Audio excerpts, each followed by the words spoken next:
Bonjour à tous. Je vais faire l'appel. Madame Sariquet. Présente. Monsieur Morlas. Madame Antier. Présente. Monsieur Dupuy. Présent. Madame Pouy-Domange. Voilà, elle devrait arriver. Monsieur Minard. Présent. Monsieur Prévost. Présent. Madame Anglo, procuration à Madame Sariquet. Monsieur Depré-Morel, Benoît. Présent. Madame Bernard. Présente. Monsieur Lalard. Présent. Madame Chambossier. Présente. Madame Récapé. Madame Chapka. Madame Dutil. Elle devrait arriver. Monsieur Pouillès. Présent. Monsieur Omnes. Présent. Monsieur Arangois. Procuration Monsieur Lalard. Monsieur Colombier. Présent. Madame Menviel. Présente. Monsieur Salier. Présent. Madame Duplat-Jacob. Procuration à Madame Menviel. Oui. Madame Geniou. Présente. Monsieur Sainte-Pluc. Présent. Monsieur Domergue. Présent. Et Monsieur Benegui. Présent. Merci. Donc, je vous propose de désigner un secrétaire de séance. Je propose Karine Sariquet. Qui est contre? Qui s'abstient? Bien, merci. Procès verbal de la séance précédente. À ce jour, on n'a pas reçu de modification, donc on va passer au vote. Qui est contre? Qui s'abstient? Bien, merci. Point numéro 1. Approbation du compte de gestion 2023 concernant le budget principal. Donc, vous avez tous reçu le compte administratif, le compte de gestion, pardon. Est-ce que vous avez les résultats qui sont identiques au compte administratif, voire l'annexe 1? Est-ce que vous avez des questions dessus? Monsieur Salier? Oui, monsieur le maire. On peut poser des questions tout de suite ou on peut poser des questions De gestion. administratives au numéro 2, chapitre 2. Soit on le pose maintenant ou Sur le compte administratif. administratif. Compte administratif? De gestion, là. Allez, comme vous voulez. Non, mais on va attendre le second tour. Donc on va le passer au vote. Qui est contre? Qui s'abstient? Bien, merci. Donc, approbation du compte administratif concernant le budget principal. Donc, allez-y, si vous avez des questions. Bonjour, Robert. On va commencer par la section fonctionnement, dans les dépenses. Dans le chapitre 6611, eau, assainissement, Oui. j'ai vu qu'au CA 2022, on était à 17 000, 18 000, on va dire. En BP, on était à 20 000 proposés, et là, on finit à 33 000. Oui. Vous nous expliquez, monsieur le maire, s'il vous plaît? On va vous l'expliquer. Alors, ça concerne une consommation d'eau plus importante qu'il y a eu. Voilà. Consommation d'eau C'est- par rapport à l'abordage des fleurs. Non, les fleurs, on les a arrosées comme il fallait. Avec, disons, comme il fallait, comme on avait fait avec les récupérateurs d'eau, jusqu'au mois de juillet, on a pu récupérer l'eau, donc on s'en est servi. Et après, c'est une consommation qui a eu d'eau, notamment avec les travaux qu'il y a eu pour le jardin public. Puisqu'il fallait couper les pierres, il fallait couper tout plein de choses, donc il y a eu une grosse consommation d'eau sur ce secteur-là. Voilà. C'est pour ça que c'est une augmentation de consommation d'eau. D'accord. D'autres questions? Je ne sais pas s'il y en a d'autres qu'on peut alterner. Non, mais tant que vous... Oui, Je veux bien vous poser une question. Alors, pardon, parce que comme je ne connais pas bien ce speech, je peux peut-être poser des questions qui seront naïves. non, il n'y a aucune question naïve, ni bête, il Alors, n'y a aucun problème. alors, il y a des choses toujours, là, le fonds 61 524, voies et forêts, l'autre, ça veut dire que ce sont des travaux qui ont fait réaliser par des sociétés extérieures, c'est ça? Pour l'entretien de... Alors, attendez. Si. C'est le 61 524. Oui.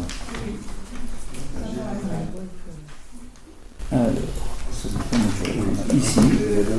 Il était prévu 48 000, cohérent par rapport à ce qui avait été fait en vote en 2022. Oui, non, mais c'est bon, je vais vous chercher l'article. Je vais vous dire ce que c'est. C'est les campagnes d'élagage.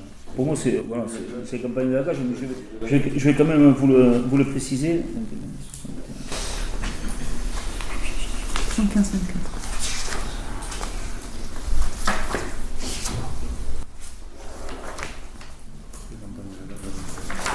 Oui, bon, c'est la campagne d'élagage qui était prévue. Mais... C'est suite aux tempêtes aussi.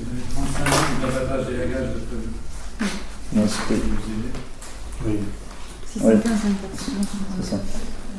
Oui, c'est tout ce qui est élagage qui était prévu avec les arbres malades, plus la tempête. Donc qui n'ont pas été faits, qu'on avait prévu, mais qui n'ont pas Ouais, été ils n'ont pas- Oui, mais en fait, on prévoit surtout des sommes plus importantes au cas où il y aurait des tempêtes, justement. Parce que si une tempête vient, on a forcément plus de travaux de nettoyage, d'élagage pour nettoyer les arbres. Il y a 2 ans, on avait une tempête importante au pain de sucre qui avait généré des interventions de prestataires pour venir dégager tout ça. Et donc, c'est vrai que naturellement, au cas où on aurait des nouvelles tempêtes, on prévoit des sommes importantes. Quand l'année, il n'y a pas trop d'intempéries, mais forcément, en résultat, on arrive avec des sommes inférieures. Si on a des événements plus importants, on peut avoir des révisions à la hausse aussi. Donc, D'accord. c'est vrai qu'on a un parc forestier qui est quand même important sur la commune. Et c'est vrai qu'il faut prévoir une certaine somme pour pouvoir intervenir au cas où. Oui, c'était cohérent avec 2022. Concernant l'organisme de formation, donc c'est inférieur, le réalisé est inférieur à ce qui était prévu. Il y a des formations qui étaient prévues qui n'ont pas été. 61,84. Les 10 000 prévus pour un électricien. 19 000. Les 10 000 prévus pour un électricien. Oui, ça va être fait cette année. D'accord. Ouais. Parce qu'on l'avait on l'a inscrit, pas de formation prévue, donc, ou annulation, parce que ça arrive souvent ça. On prévoit des budgets de formation, puisque à chaque employé, on leur demande quelle formation ils veulent faire, et ainsi de suite. Donc on les liste et on les présente. Mais ensuite, on a les retours qui nous arrivent plus tard, soit c'est bon, soit c'est pas bon. Donc pour l'électricien, c'est décalé d'une année. D'accord. Quelque chose que j'ai, pardon, alors en recette, là, section de fonctionnement. Attendez, s'il y a d'autres dépenses, parce que... Oui, monsieur Béni. Oui, donc toujours dans le chapitre 11, article 62-27, donc là on fait l'acte et contentieux, pardon, on avait prévu 24 000, donc incluant numérise et APGL, c'est ça? Oui. Et donc ça s'est pas fait, ça s'est arrangé. Voilà. On ne dépensera pas cette année. Ça s'est pas arrangé. On y est toujours dessus. On y est toujours dessus. Mais on bataille pour pas que... Donc il y a un chapitre en 63 512 des taxes foncières, donc la hausse, la légère hausse, là, les 7 000, c'est dû à... Alors c'est le rachat du terrain de Coulombe, plus le parking de France. Taxe foncière, si on ne plus.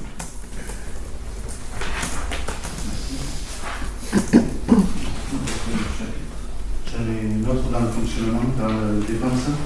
Dans le chapitre 61-61, le petit risque, je vois qu'il y a une somme de 101 000 euros qui ont été réalisés. Est-ce que c'est pris en compte les documentations par rapport au renouvellement du contrat avec notre assureur? On a renouvelé le contrat, on a fait un appel d'offres en fin d'année. D'accord. Et là, c'est pris en compte l'augmentation qu'il va avoir. Non, c'est 2023, ça. C'est 2023 ça. L'année L'année prochaine, on va en prendre on prend une couche supplémentaire. Oui, chaque fois, c'est le... D'accord.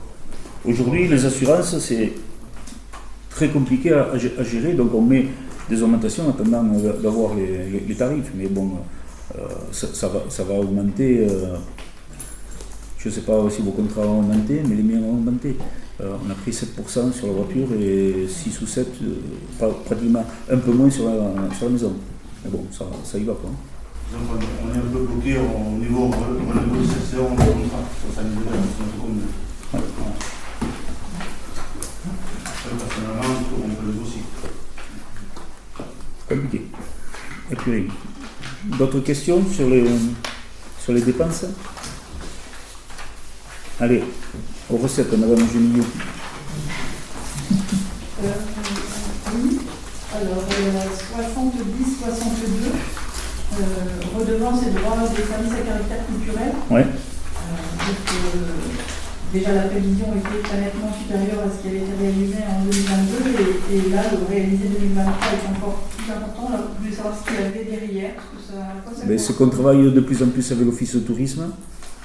Donc on a de plus en plus de touristes à Salis, donc il y a la redevance du petit train, il y a plusieurs petites choses là-dessus. C'est pour ça que c'est en lien avec l'Office de tourisme. Voilà, l'activité touristique. Bon, Ah, ouais. D'accord. Et une autre question, 73-51, la taxe sur la consommation finale d'électricité, ça veut dire quoi? Enfin, c'est quoi exactement?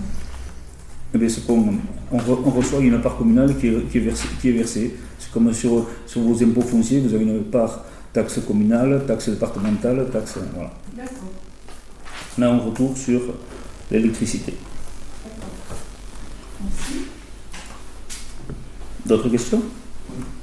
Monsieur Salier? Dans le chapitre 70, 388, redevances et recettes diverses, Oui. à quoi ça correspond, s'il vous plaît? Camping-car? Ah d'accord, c'est là le camping-car. Oui, 37 000 €. Ouais. D'accord, non, c'est bien. Mhm. Par contre, moi je me pose une question et peut-être que je ne le trouve pas, c'est par rapport aux recettes des amendes qui sont émises le long du cours de l'année 2023.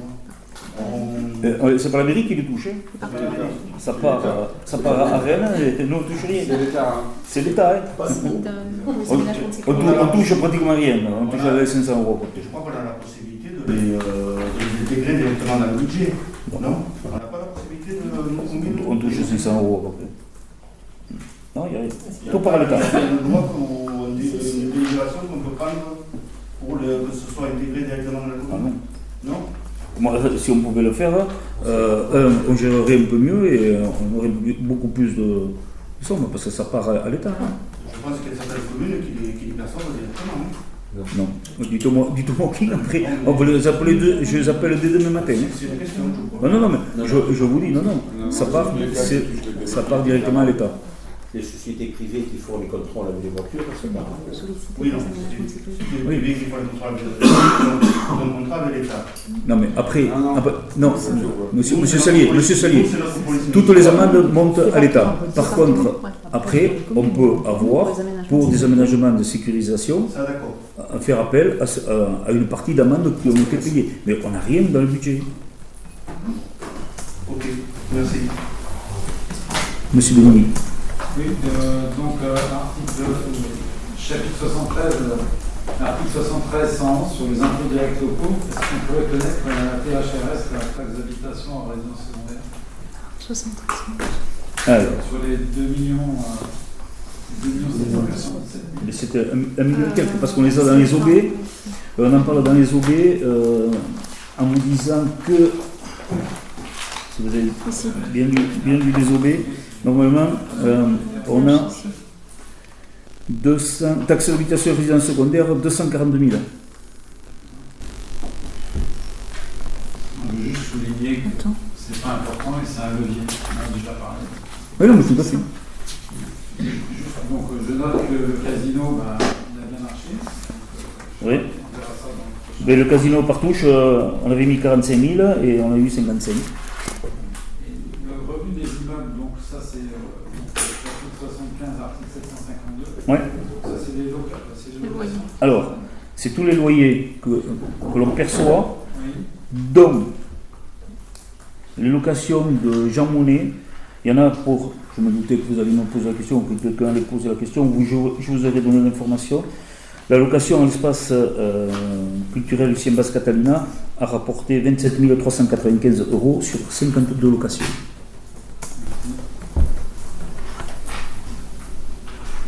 Donc qui n'était pas prévu, pas à cette hauteur. Parce que là on a plus de 20 000. Non.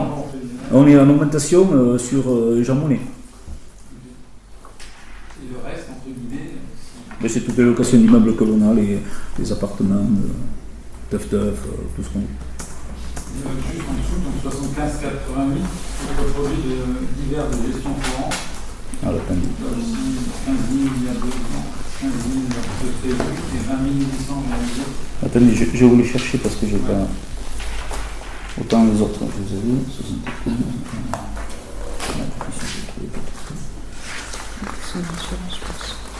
Hein? Recette de fonctionnement, 75,88. 75,88.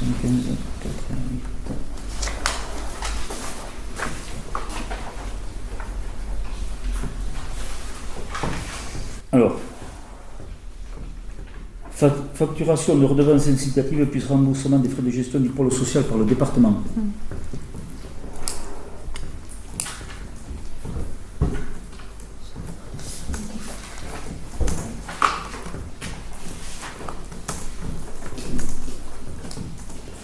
Pourquoi c'est une recette supérieure?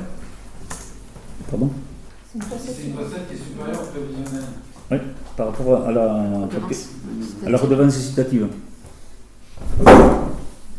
C'est-à-dire qu'on avait prévu, on a sorti les conteneurs plus souvent. Plus souvent. Merci.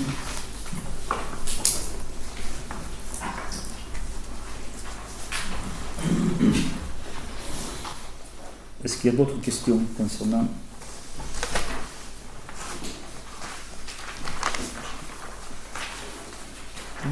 Attendez, je reprends mes documents.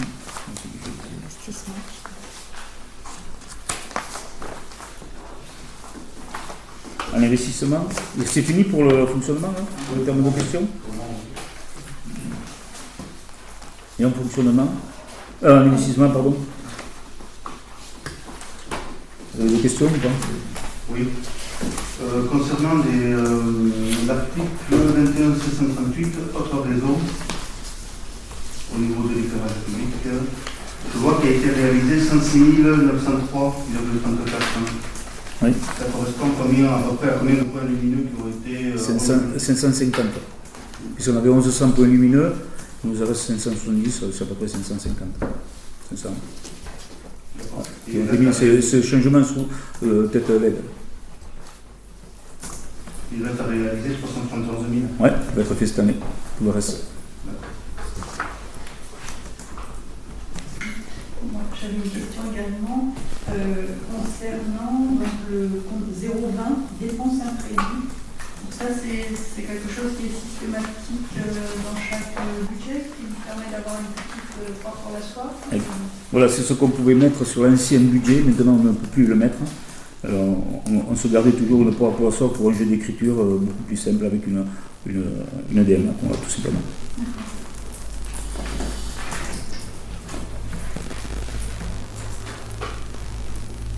Monsieur Denis. Oui, donc le chapitre 325, article 21318, au bâtiment public. Donc là, je pense qu'il était inclus le gaz et le fixe, c'est ça? 475 700. Ah, attendez, je vois le plus vite. Hein. Je vous ai livré celui-là. Quelle opération? 325. 21 318. Hein? Opération 325. Opération 327. 325. Oui, 21 312. Alors, 475 700. Réalisé 31 673, reste à réaliser 23 000. Il y a 80 000 qui... C'est un global. Ça reprend tout ça, Ouais. 78. Alors ça reprend tout plein de choses. Je vais vous en citer quelques-uns. Double vitrage dans l'appartement, une réfection de toiture, teuf, tout ça. Hein. Double vitrage des deux appartements, de deux personnes. Teuf, l'isolation, peinture extérieure. Il y a la gendarmerie aussi, avec revêtement de sol. Excusez-moi, là vous parlez des 31 000 réalisés, c'est ça? Moi ma question c'est dans la pause, c'est ça? Hein? Oui. On avait prévu 475 700. Prévisionnel, il y a beaucoup plus. Ah d'accord, oui, non, alors il y avait l'îlot au gaz, l'îlot au gaz, Et alors, on essaie de ne plus dire îlot avec le nom, on va mettre H et P. Voilà, donc on essaiera de parler le plus souvent possible, de parler, parce que vous allez le voir. Voilà. Tout simplement, on va essayer de... Et dans quelle mesure c'est pas en reste à réaliser ça? Parce qu'on n'a pas, la dépense n'est pas engagée à partir du moment où... Et non, n'apparaît en reste à réaliser que des dépenses qui sont engagées mais pas encore dépensées. Et là, on n'a rien fait du tout. Donc, on n'a pas commencé puisque on a engagé une réflexion et on est accompagné par Petite Ville de Maine, par des prestataires pour nous aider dans la réflexion. Mais aujourd'hui, en 2023, en tout cas, aucune dépense n'a été engagée. Voilà. On voulait éventuellement nous attaquer certaines choses, mais il faut d'abord, on va en discuter, mais c'est sécuriser d'abord. Il faut sécuriser pour pouvoir démolir. Parce que si on démonte sans, si on démolit, alors on a une autorisation de l'ABF déjà, de pouvoir démolir le H. Mais pour démolir le H, il faut sécuriser le P. Donc on est en pleine étude avec des cabinets. Donc des études, plus des études, plus des études. Donc voilà, on n'a rien engagé, on va en remettre cette année pour pouvoir le faire cette année parce qu'on devrait attaquer, alors si tout se passe bien, les travaux de démolition, les premiers travaux de démolition s'effectueraient courant septembre. Après la fête du sel, on attaquerait les travaux de démolition, mais il y a tout plein de consolidations à faire, des études supplémentaires à faire par rapport au mur et ainsi de suite.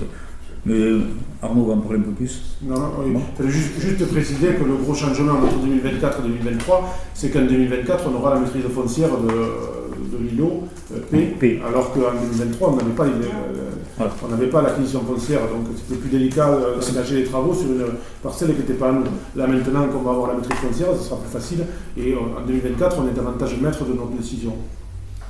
C'est pour ça que j'en parlerai quand on va parler du dossier après. Oui, mais je relève ce qu'on a discuté lors du projet primitif en fait 2023, donc là on a 2024.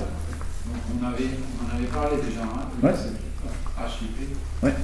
C'est un peu imprimante, hein, mais oui, donc, on dira PH alors. Bâtiment, bâtiment. C'est autre chose, c'est plus assise. Tout à fait, c'est mieux. Donc, un PH à 7. Le jardin public, vous vous doutez, enfin, donc là il y avait 2,25 millions de prévus. Hein, donc entre ce qui a été fait et reste à réaliser, donc on est à 1 245 000. Donc là c'est parce qu'on avait au départ mis le parking dedans, c'est ça? Et là il n'y a plus le parking. Ouais, tout à fait. Donc le parking il n'est pas en reste à réaliser non plus. Parce que non, on l'a sorti carrément maintenant. Et les terrains nus, donc ça, excusez-moi, c'est l'opération, c'est en nombre d'années localisé. Donc c'est 21 11. Là il y avait 532 837. Et donc réalisé 149 150. Tu fais le point, en fait. 380.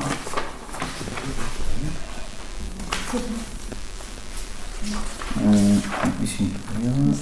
Voilà, terrain nu.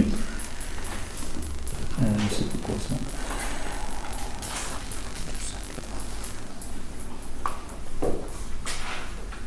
C'est une acquisition, ça. Je ne sais plus ce que c'est. Je vois pas. 215. 21 11. Opération patrimoniale. Je vais prendre un budget. Oui, voilà. Ah, putain. C'est un poire, c'est un poirier qu'on a pour la soif, parce que on voit 6 millions 100 000 d'investissement, en fait on a 3 millions. Acquisition. Ça, donc il y a 3 millions qu'on n'a pas fait, quoi, en gros. Tant Ouais. mieux. Non, mais tout à fait, mais c'est tous les projets sur lesquels on est coincé par rapport aux études qu'on nous impose. Il y a le lotissement de Coulombe dedans. Acquisition terrain de Coulombe. C'était là, il y avait l'acquisition de Coulombe à l'EPFR. Il y avait, qu'est-ce qu'il y avait ensuite? Oui, c'est ça. De France. C'est ça? C'est de France, ça, 240, 300 et quelques. On a peu investi sur 2020. Et donc, on a investi notamment dans le jardin public, mais on est allé chercher un bon paquet de subventions. Voilà pourquoi on a un résultat qui sort comme ça aussi. Mais ensuite, c'est après. N'empêche, je veux dire, l'investissement, les subventions, c'est autre chose. Non, mais tout à fait. Mais si on avait pu faire le reste, on l'aurait fait. On est coincé par des études qu'on nous impose au fur et à mesure.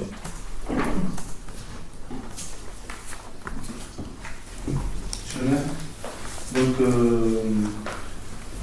de Coulombe, le lotissement de Coulombe est compris dans l'article non NEI avec l'article 21. Et au-dessus, opération patrimoniale, on retrouve aussi l'article 21 terrain nu pour 247 000 €. Ça correspond à quoi? Article 041. Oui, c'est un virement. Enfin, C'est le plutôt ça. C'est 247 000 qu'on a fait là. Oui, c'est ça.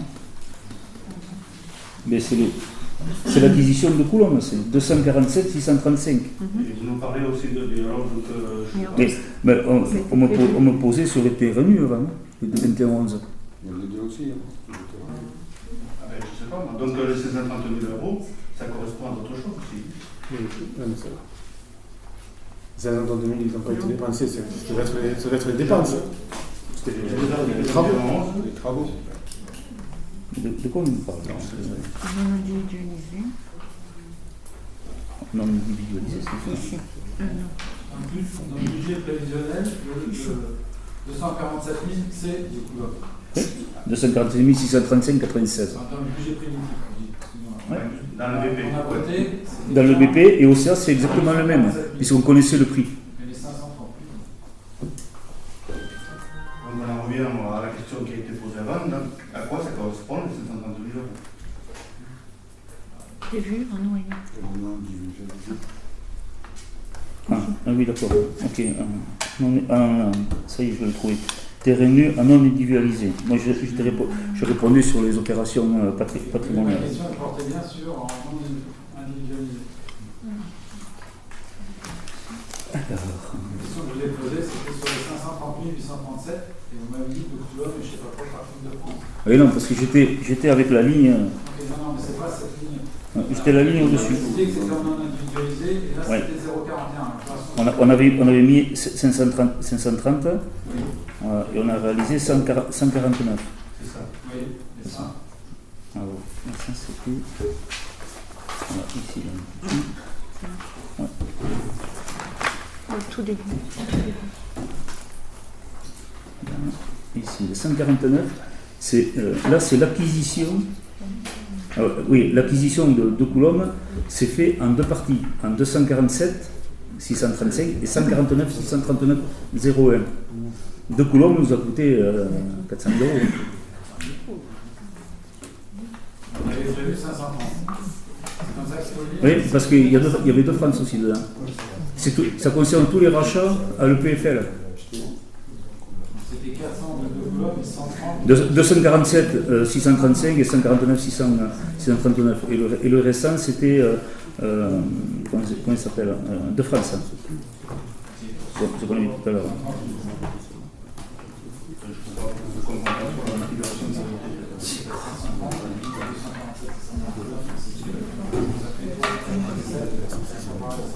Et c'est le détail du coût total. Parce que c'est le PFL qui avait porté le projet.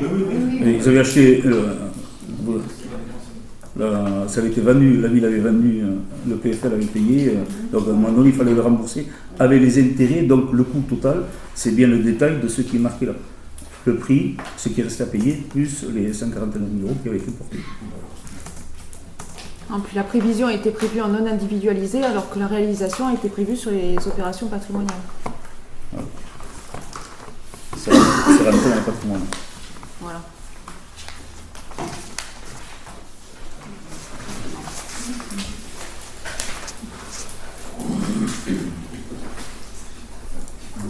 D'autres questions? Sur cette partie, sur les subventions, sur les associations, C'est en fonctionnement. Non, c'est bon. C'est bon? C'est bon. Monsieur Bonny. Monsieur J'ai Bonny. des questions sur les subventions et les associations. Oui. ça en fonctionnement. Ça. Oui. C'est rapide. C'est-à-dire, on revient sur le fonctionnement alors. Oui, mais c'est parce qu'il y a la liste à la fin. C'est dans l'ordre. Hein? Oui, Il y a la liste à la fin. parce que j'ai la liste à la fin. Je sais pas. Donc, j'ai repris ce qui avait été voté initialement, donc et puis des subventions exceptionnelles. On avait voté quand même des subventions, parce qu'on ne va pas en reparler, je pense, lors du vote des subventions 2024. Et c'était faire peut-être un petit bilan, donc, puisqu'il y a des associations comme, pour prendre l'ordre, il y avait excusez-moi, je ne sais pas comment on prononce, Arcolan ou Arcolan. Arcolan. Donc, on a voté 2 000 €. Et par rapport au résultat de cette opération, parce que en cas de bénéfice, si les souvenirs sont bons, cette association elle reversé quelque chose à des associations solidaires. Donc est-ce qu'on peut Oui. avoir Là, pour le moment, on n'a pas de retour. Alors, on doit faire. On attend l'Assemblée Générale qui nous précise tout ce qu'il y a eu, tout simplement. On sait quand même l'Assemblée générale. Je sais pas. C'est quand l'Assemblée Générale? Je peux vous répondre. C'est Michel. Pas forcément Est-ce qu'on poserait ces questions? Vous préférez qu'on pose ces questions quand on a discuté Non, je peux vous répondre de suite. Hein. C'était pas forcément un reversement à une association solidaire, c'était aussi un projet soit culturel, soit écologique. Et en fait, on a demandé au bureau de leur AG pour savoir le bilan économique et festif de cette animation. Et on attend la convocation à leur AG. On n'a pas de détails encore. Voilà. Ok.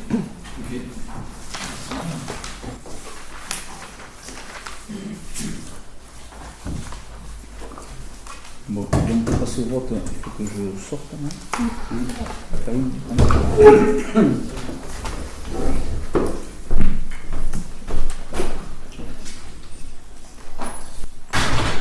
Alors, on va passer au vote. L'approbation du compte administratif 2023 du budget principal. Qui est contre? Qui s'abstient? 1, 2, 3, 4, 5.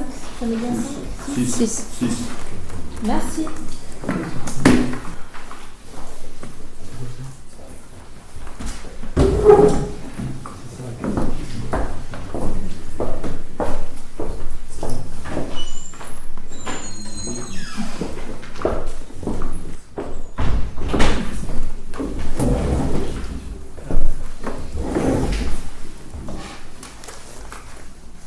C'est quoi le résultat? 6 abstentions. Il y a combien? 6 abstentions. D'accord.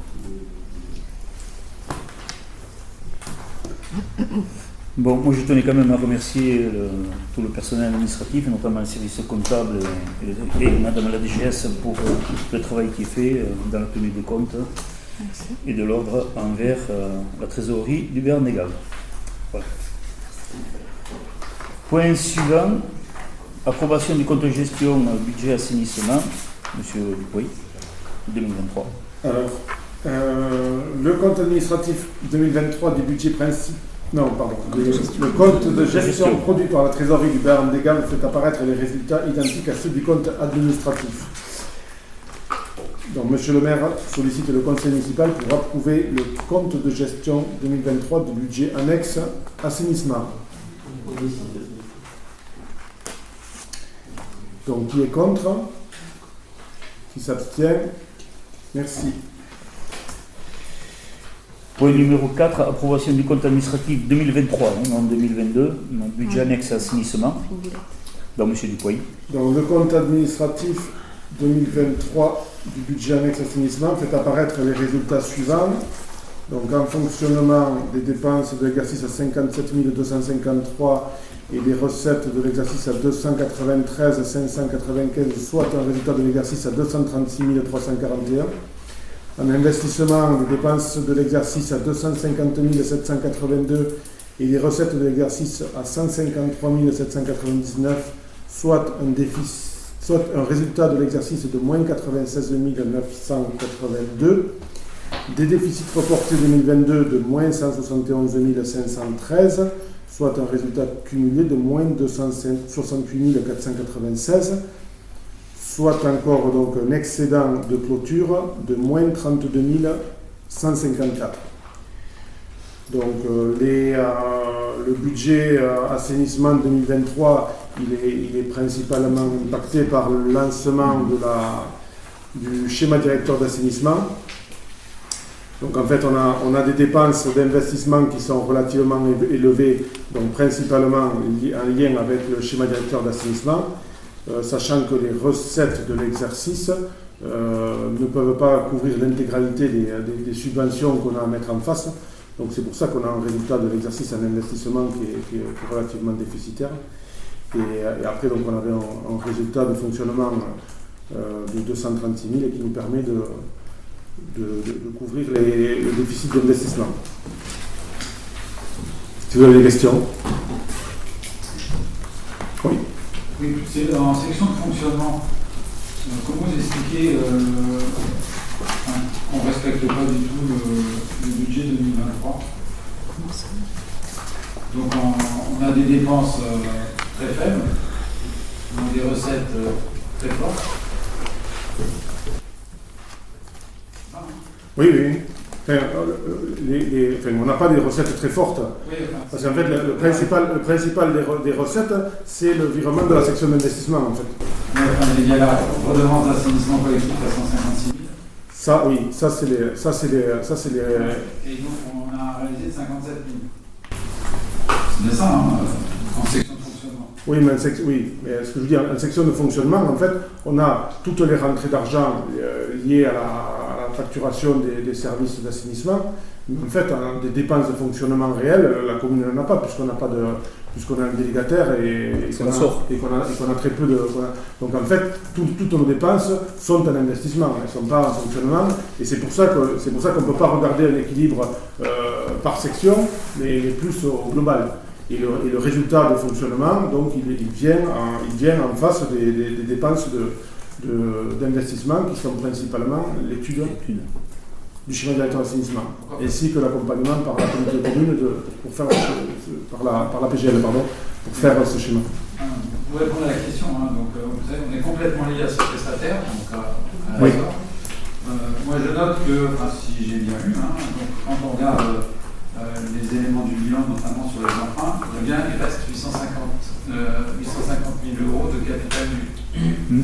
C'est bien ça, pour la commune. Donc en fait, il nous reste 850 000 euros à payer pour une station d'assainissement qui ne marche toujours pas. Qui ne marche pas, non. Qui marche mal. Marche pas bien. Qui fonctionne pas bien. Qui fonctionne très mal. Mais bon, des fois on voit le verre à moitié vide, à moitié plein. Moi, ce que je voudrais savoir, c'est la réponse de la SOR. Donc on a posé des questions ici dans cette assemblée, donc en décembre 2023. Je voulais savoir si on a un retour.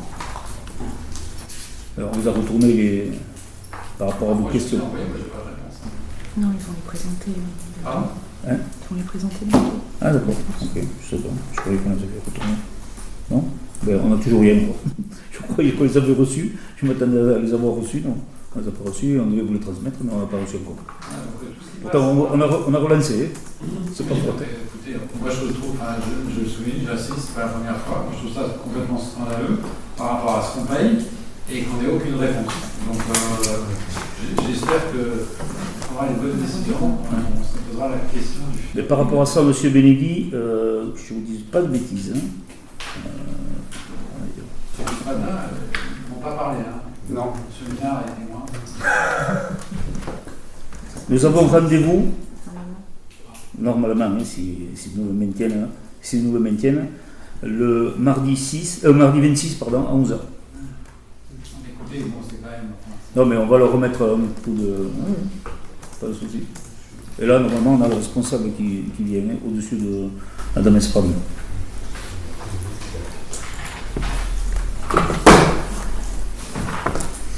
Bon, c'est. Moi, je voterai contre ce budget, pas toujours pour les mêmes raisons. Hein, c'est pas par rapport à. Voilà, on n'avancera. Donc, je veux témoigner ici ma vigoureuse désapprobation.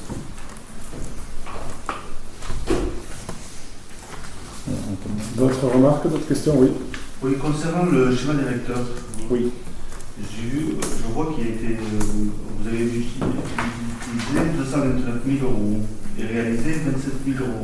Où est-ce qu'on en est à quel stade on en est chez le directeur? Alors là, on vient d'avoir la restitution de la première phase de l'étude, qui est la partie d'état des lieux, aujourd'hui. Donc on a une première restitution qui a été faite. Maintenant, donc, ils doivent passer à la phase 2, qui est la mesure et la métrologie. Là, et, bon, là-dessus, justement, il y a des questions qui ont été posées à la SOR, je sais, il y a tout un jeu de questions qui a été posé à la SOR pour avoir les éléments.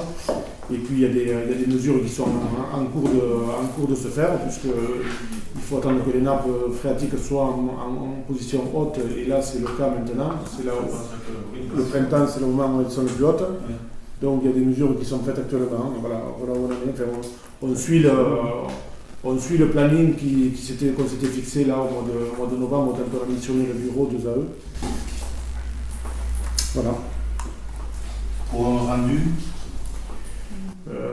courant de l'année, j'ai plus le calendrier forcément complètement prêt, parce que normalement on en a jusqu'en septembre ou octobre, jusqu'à la rentrée à peu près. La rentrée, septembre, octobre. Merci. Mais donc, il faut continuer les études, il travaille avec la SOR. C'est pour ça que je mélange un petit peu les réponses. On a reçu des réponses pour 2 AE par rapport à la SOR, ainsi de suite. Mais bon.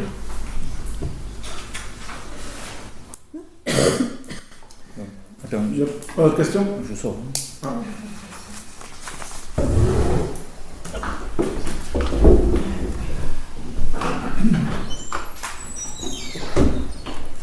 Donc, c'est une petite question, on va passer au vote de l'approbation du compte administratif.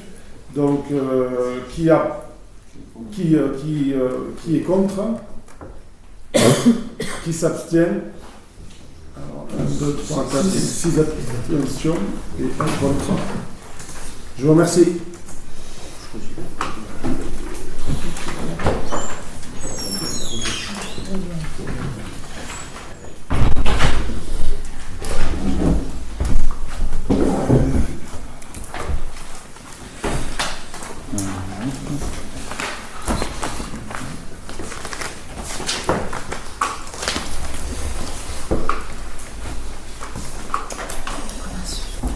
Donc, point suivant, approbation du compte de gestion 2023 concernant le budget annexe du lotissement.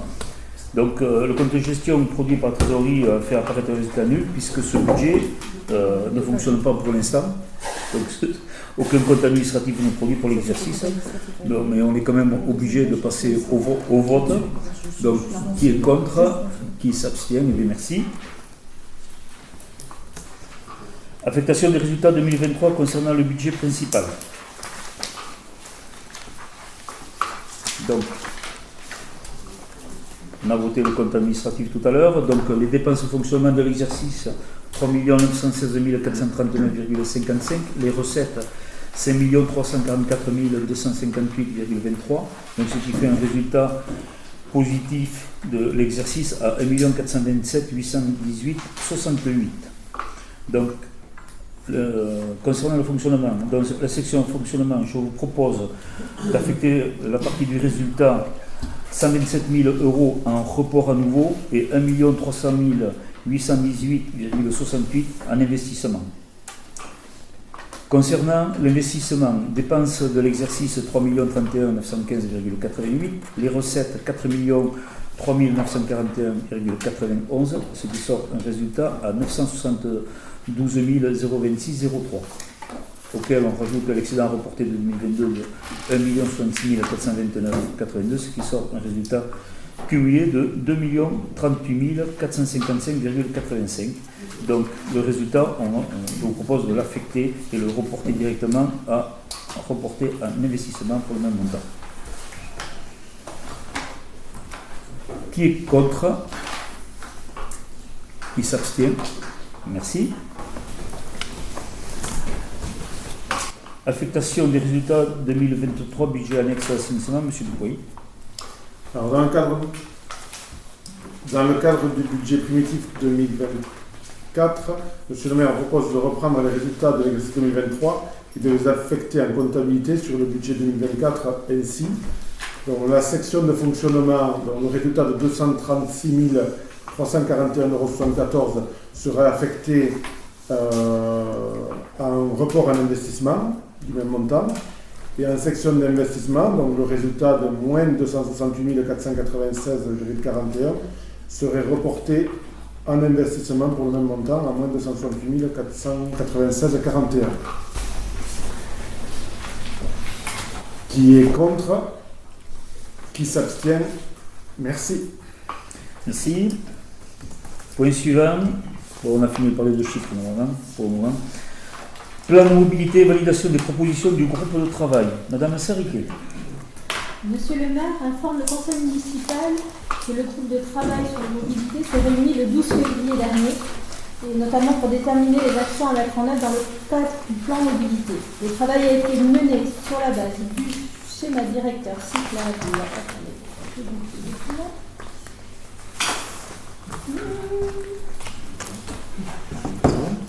c'est parmi. Évidemment, ça m'arrive moi.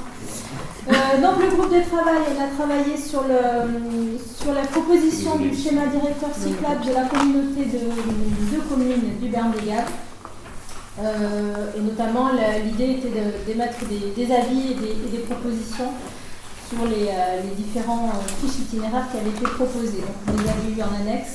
En effet, pour bénéficier du financement, les propositions doivent s'inscrire dans le cadre défini par la CCBG. Les propositions du groupe de travail en annexe sont précisées sur chaque fiche itinéraire. Monsieur le maire invite l'Assemblée à valider les propositions de ce groupe de travail. Est-ce que vous avez des questions? Non, je ne sais pas. Juste le petit détail. Je vais prendre ça. Pas de questions. On va passer au vote. Oui, juste une question. Donc, ce groupe de travail a travaillé sur deux choses, enfin, le schéma cyclable du Berne-des-Gaves et les actions au niveau de Stalis. Tout à fait. Donc ça va être fait dans un deuxième temps. Pas dans un deuxième temps, en fait, ce sont deux choses qui sont parallèles. Là où nous, on a travaillé effectivement. Aujourd'hui, il s'agit de se positionner à l'attention du Berne-des-Gaves sur ce schéma directeur, puisque après derrière il va être voté en conseil communautaire. Mais parallèlement à ça, on a aussi travaillé sur effectivement notre plan à la fois annuel et pluriannuel, et qu'on va retrouver dans les orientations budgétaires et dont les actions vont être lancées dès cette année. Donc ce sont deux choses parallèles et qui ne sont pas au même niveau, on va dire, décisionnel, c'est-à-dire que là, il y a, pour la partie mairie, là, ça, on va retrouver ça dans les orientations budgétaires. Pas d'autres questions? On va passer au vote. Qui est contre? Qui s'abstient? Merci beaucoup. Merci. Donc, point suivant, point 9, participation, Fonds de solidarité au logement, Madame Antier. Merci, Monsieur le maire. Monsieur le maire rappelle au conseil municipal que le Fonds de solidarité pour le logement accorde des aides financières aux personnes qui rencontrent des difficultés pour s'acquitter des obligations locatives et des charges relatives à leur logement. Depuis 2004, la gestion de ce fonds est assurée par le conseil départemental des Pyrénées-Atlantiques. La commune a toujours participé au financement de ce fonds. Le bilan d'activité 2023 est joint en annexe. Le budget 2024 du FSL a été adopté par le conseil départemental des Pyrénées-Atlantiques. La participation de la commune de Salis-de-Béarn a été fixée pour 2024 à 3 018 € au titre du logement, 1 293 € au titre de l'énergie. Monsieur le maire propose donc de verser la participation de 4 311 € et de prévoir les crédits au budget de l'exercice. Est-ce que vous avez des questions? Je ne vois pas de questions, je donc procède au vote. Qui est contre? Qui s'abstient? Je vous remercie. Merci. Donc, point suivant, acquisition à l'euro symbolique de la maison Pontique, 27 rue Paul-Jean Poulet. Donc, maison P maintenant. Donc, on avait entamé des discussions avec un expert par rapport à la sécurisation de ce bâtiment P, sur lequel il y avait pas mal de fissures et pas mal d'inquiétudes. Donc on s'était rapproché, puisque c'est deux propriétaires, donc c'est en indivision, un frère et une sœur. On avait eu de facilité à joindre le frère qui habitait dans le Var, qui nous avait lui dit, moi je ne peux rien payer, je n'ai pas les moyens de payer aucune sécurisation ni quoi que ce soit. Je vous fais un courrier, il vous avait fait un courrier nous cédant sa part à l'euro symbolique. Où c'était un peu plus compliqué, c'était avec sa sœur, qui habitait un peu plus loin, et qui, entre-temps, a été mise sous tutelle. Donc, pas simple. Pour elle, cette maison, elle avait une grosse valeur, elle avait plus d'une valeur affective, puisque c'était la maison de ses parents, ce qui est tout à fait logique et normal, mais elle n'a pas du tout la notion de l'argent. Donc cette personne qui vivait dans des conditions un petit peu difficiles, pour ne pas dire autre chose, a été mise sous tutelle, et il a fallu qu'on se mette en rapport avec la tutelle, lui faire comprendre qu'on était obligé de faire de la sécurisation sur ce bien. Donc si c'est pas nous qui le faisions, on s'en amené à faire les travaux et à leur facturer après, donc elle ne s'en sortirait pas. Elle a essayé, la tutrice, de faire passer des agences immobilières. Les agences immobilières, quand elles ont vu le dossier, se sont échappées. Voilà, elles se sont échappées. Elles n'ont même pas fait de proposition ni de visite. Voilà, de par l'état dans lequel c'est dedans, moi je suis rentré avec l'expert, puisqu'on est allé voir quand même, ça se fissure de partout. Et c'est pour ça que quand on parle, tout à l'heure je parlais de sécurisation de ce bâtiment P pour démonter le H, ce n'est pas rien. Parce que toutes les maisons sont accrochées les unes aux autres, et il y a des poutres qui font le lien sur les deux. Hein. Donc c'est quand même hyper dangereux. Donc on a réussi à avoir, grâce à la tutelle et le juge de tutelle, un accord pour qu'il nous le cède à l'euro symbolique. Donc on va maintenant attaquer toutes les démarches. On est déjà depuis quelque temps dans les études de sécurisation, et là on passe à la vitesse supérieure, donc avec un cabinet supplémentaire pour pouvoir vraiment dire et diagnostiquer tout ce qu'on doit faire pour sécuriser ce bien, pour pouvoir défaire l'autre. Et après, il y aura un projet complet sur le P et le H, sur lequel on devra reconstruire, puisque ça fait partie de l'accord avec le bâtiment de France. Mais donc, on verra comment on fait, si on fait projet social, semi-social, privé, ainsi de suite. Ça, c'est un deuxième volet. On va d'abord sécuriser, démonter ce qui est possible, pour pouvoir après étudier le gros chantier. Voilà. J'essaie d'être le plus clair possible. Voilà la situation. Et donc, ce que je disais tout à l'heure, après les discussions que l'on a avec les divers cabinets que nous rencontrons, on fait tout pour que les travaux débutent après la fête du sel. Parce que bon, secteur Salis, centre, il n'y a pas de travaux, tous les travaux sont interdits pendant la période estivale. Donc ça nous permet, nous, de monter les dossiers pendant cette période, et on espère pouvoir avoir les réponses avec les prestataires qu'on choisira pour commencer à sécuriser ça. Parce que depuis le temps que moi je me bats, parce que si ça tombe, c'est de ma responsabilité. En tant que maire, c'est ma responsabilité. C'est quand même difficile quand on vous met au niveau de l'ABF des bâtons dans les roues, c'est pas simple. Bon, je suis monté au créneau plusieurs fois avec la sous-préfète. Monsieur le préfet, quand il est venu nous rencontrer, je lui ai dit la même chose. Donc ça a permis d'accélérer un peu plus. Voilà où on en est. Des questions dessus? Alors, mais je pense que je vous ai tout dit. Il n'y a pas. Voilà, la situation, c'est long. C'est très très long. Une étude enclenche une autre étude pour enclencher une troisième. Donc, on va passer au vote. Alors, qui est contre? Qui s'abstient? Eh bien, merci. Point numéro 11, admission à non-valeur de créances irrécouvrables. Madame Ricapé. Monsieur le maire informe le conseil municipal que des poursuites engagées par le service de gestion comptable d'Aubrin-Sortès n'ont pu aboutir au recouvrement de créances.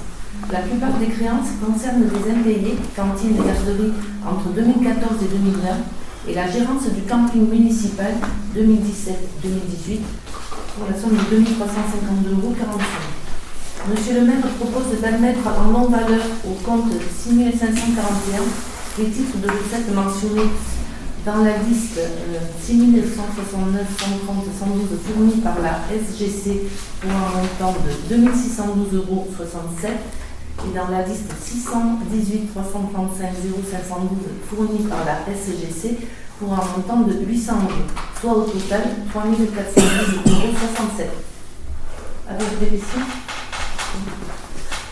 Qui est contre? Qui s'abstient? Je vous remercie. Merci. Point numéro 12, rapport sur les orientations budgétaires. Bon, vous avez tous reçu le document de 44 pages. Moi, je vais vous en faire un petit condensé et après on discutera des orientations sans aucun souci. Donc, le débat des orientations budgétaires est une étape essentielle de la procédure budgétaire des collectivités. Il participe ainsi à l'information des élus et ainsi favorise la démocratie participative. Le but étant d'échanger sur ces orientations budgétaires et d'informer de la situation de la collectivité. Suite aux derniers événements depuis les années Covid, la reprise mondiale est difficile et inégale au niveau de la planète. La croissance mondiale diminue et ralentit pour être ramenée à 2,9 en 2024 par rapport aux 3,5 de 2022. L'inflation suit heureusement le même chemin, mais toujours avec un décalage par rapport à la croissance, 6,9 en 2023, espéré à 5,8 en 2024. Il faut quand même rester prudent, car des chocs géopolitiques ou climatiques pourraient provoquer de nouvelles flambées de prix, comme suite au début de la guerre qu'il y a en Ukraine. En Europe, la croissance européenne restera au-dessous des 1% de croissance et l'inflation devrait se trouver entre 3 et 2,5%. En France, le gouvernement prévoit une croissance de 1,4 et l'inflation devrait se situer aux environs de 2,50. Malgré les hausses attendues et déjà effectives par l'électricité par exemple, ainsi que les produits de consommation, donc tout ce qui est alimentaire. Aujourd'hui, ce qui nous intéresse, c'est la situation et les impacts des décisions gouvernementales prises qui risquent de réduire la capacité d'autofinancement des collectivités locales. Les dépenses sociales, l'augmentation de la masse salariale, la baisse des droits de mutation et l'impact de la TVA. La loi des finances 2024, dont vous avez eu le détail, vous montre tout cela, et je ne vais pas les reprendre ici, sinon qu'il faut s'adapter et vite. Vous avez pu voir les grosses masses financières et le résultat de l'année 2023. Notre fonds de roulement sort à 2 399 845. L'endettement diminue à un encours à 2 465 909,25, soit un an, ce qui est très faible et nous laisse une bonne capacité d'endettement, donc d'investissement. Les dépenses de fonctionnement 3 688 894 ont été augmentées de 6,73 alors que les recettes de 5 344 258, elles baissent de 3,9%. En ce qui concerne l'investissement, les dépenses sont augmentées pour un total annuel de 2 784 280 contre des recettes de 1 553. Tous les investissements ont été faits sans avoir recours à l'emprunt grâce à l'autofinancement dégagé. Les charges de personnel ont elles aussi fortement augmenté. Vous l'avez sur la page 27. L'épargne de gestion et la différence entre les recettes et les dépenses de fonctionnement hors intérêt de la dette est de montant de 1 702 905. L'épargne brute et la différence entre les recettes et les dépenses de fonctionnement, elle représente le solde de la richesse de la commune, soit 1 654 469. L'épargne nette, c'est l'épargne brute à laquelle il faut enlever le remboursement annuel de la dette. Elle permet de connaître ainsi un équilibre annuel. Elle est de 1 394 996. Si l'épargne nette est négative, cela veut dire que la situation financière est compliquée et en mauvaise posture. Donc pour être simple, on tient compte de l'effet ciseau des recettes et des dépenses de fonctionnement, fait apparaître une dynamique non négligeable avec un bon delta qui nous permet d'alimenter la section d'investissement et ainsi cela peut nous permettre de financer des dépenses ou de se désendetter. C'est ce qu'on a fait en 2022 en remboursant le prêt de 2 400 000 qui nous a permis de redescendre dans un ratio de désendettement à 1,5. Beaucoup de communes ou des PCI voudraient être dans cette situation. Concernant les produits fiscaux ou impôts, tout le monde connaît mieux ce mot. Je me suis engagé à ne pas augmenter les impôts pendant toute la durée de notre mandat, ce qui est loin d'être le cas partout. Donc je vous rassure, en 2024, il n'y aura pas d'augmentation d'impôts sur la part communale.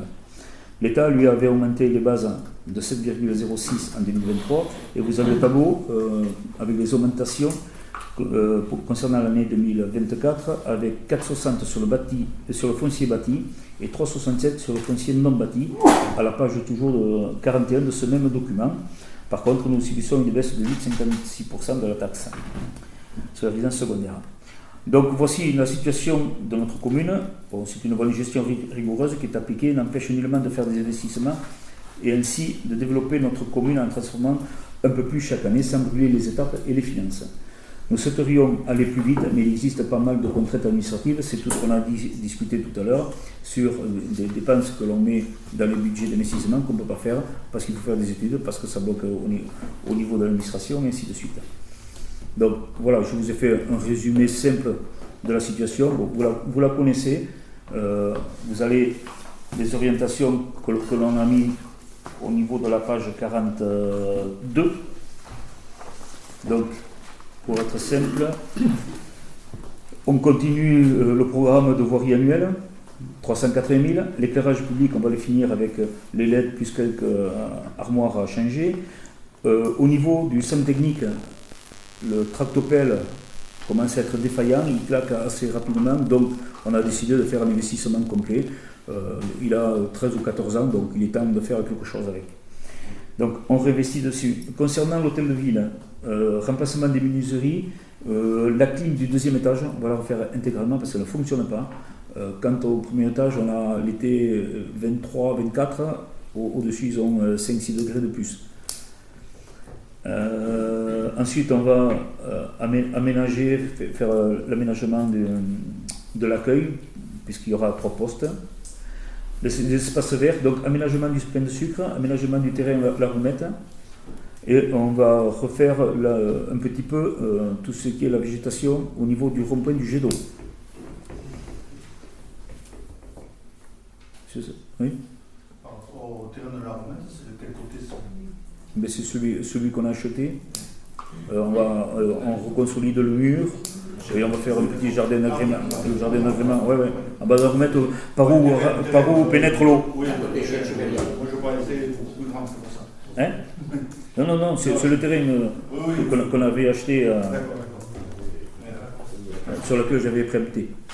Voilà, comme ça, on dit pas le nom puisqu'il nous appartient. Je continue. Donc, concernant le jardin public, l'œuvre artistique, plus des jeux d'enfants. Donc, concernant l'œuvre artistique, on avait fait une première réunion, on devait en faire une seconde, et puis bon, j'ai eu des événements familiaux compliqués. Donc, on va faire une réunion assez rapidement, courant avril, disons, deuxième quinzaine d'avril. Concernant les bâtiments communaux, rénovation des toitures bâtiments, travaux de la gendarmerie, et l'amélioration du local de Coulombe qu'on a acheté dernièrement, sur lequel on a voté. On a voté l'acquisition au dernier conseil municipal. Donc on est aussi, on avance assez vite on avance assez vite. Ça pourrait aller plus vite, mais on avance, on va dire. Sur l'ancienne crèche, hein, pour 450 000. Donc on est bien sur l'îlot, la réhabilitation de l'îlot Eugas. Pardon. Oui. Par rapport à l'ancienne crèche, vous pouvez nous en dire un peu plus sur le montant qui est fléché, 450 000 ? Et alors, il y a la démolition de la première partie, la partie préfabriquée, et il y a de l'amiante dedans, un petit peu. On va ensuite reconstruire la même chose, à l'identique. On va faire des travaux sur la pièce derrière, tout ce qui est en béton, pour l'aménager, pour pouvoir après mettre, disons, notre souhait c'est le derrière qui est en dur, mettre l'espace jeune. Devant, on y mettrait une association avec la police municipale juste à côté. On va sortir la police municipale de là, on va les rapprocher de la gendarmerie, comme ça, quand ça peut travailler ensemble de façon intelligente. Voilà.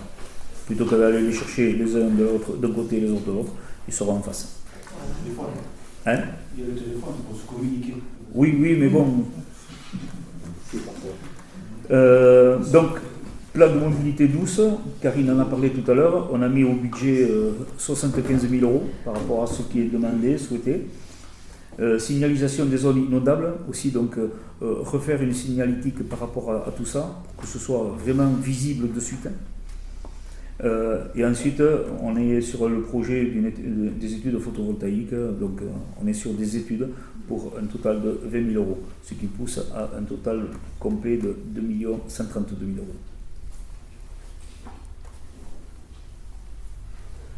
Ensuite, concernant les recettes, donc il y a toujours la villa Saint-Guy, qui est l'ancienne perception, qui est en vente.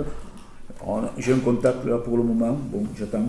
Il a visité, il a voulu avoir les plans, on lui a donné les plans.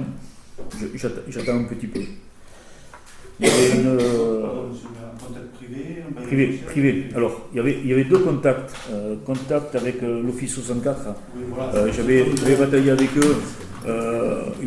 Ils ont sorti un budget sur lequel il n'y a pas de possibilité d'amortir. Donc, il y aurait un delta négatif assez important. Donc, opération non réalisable. Donc, eux, ils ont abandonné complètement ce projet. Ils voulaient faire un espace pour recevoir des jeunes travailleurs, faire 11 petits studios avec le bas, c'était un local réfectoire, ainsi de suite, et chacun avait, mais bon, financièrement, par rapport à l'état du bâtiment et tous les travaux qui étaient escomptés, ça revenait à 1 600 000 euros l'opération. Donc, voilà. Il aurait fallu que l'opération tombe aux environs de 1 600 000 euros, on ne peut pas les baisser du jour au lendemain comme ça, et les travaux. Donc c'était le bailleur social, l'Office 64. Et donc là, c'est un privé qui m'est venu me contacter. Bon, j'en avais déjà vu un, bon, ça n'avait pas marché de suite, je l'avais vu, mais là, quand même, c'est peut-être. Je ne sais pas. J'attends. Ah, mais vous parlez à quelqu'un de convaincu. Moi, depuis que je suis élu, j'essaie de le revendre. Parce que là, on paye du foncier dessus sur quelque chose qui n'a rien et qui se détériore malheureusement. Parce que les pigeons font leur travail. Hein. Oui, non, mais il y a le temps, mais les pigeons font leur travail bien en haut. Donc ça, ensuite, on attend la solde de subvention leader pour le cinéma, la subvention de la voirie du département, 54 000, la subvention donc, pour la vidéoprotection, puisqu'on continue quand même la pose de caméras, puisqu'on a de plus en plus de demandes, subvention du fonds vert concernant l'éclairage public de 78 500, et ensuite donc le fonds vert concernant le chauffage, puisque vous savez qu'on a changé le chauffage à la salle Jean Monnet, qui fonctionne maintenant très très bien, tous les gens sont contents, pour 29 950. Donc le solde des subventions concernant le jardin public, la FCTVA pour 160 000, et on a un autofinancement à 3 339 273, ce qui fait un total à 4 330 207. Voilà les grosses masses du budget que l'on a en termes d'investissement pour l'année 2024. Monsieur Béni. Je voudrais revenir, je n'ai pas voulu vous interrompre dans votre présentation. Malgré tout, je note qu'on a toujours une première partie qui est un peu nouvelle et une deuxième partie qui est un peu copier-coller. Je vais y revenir.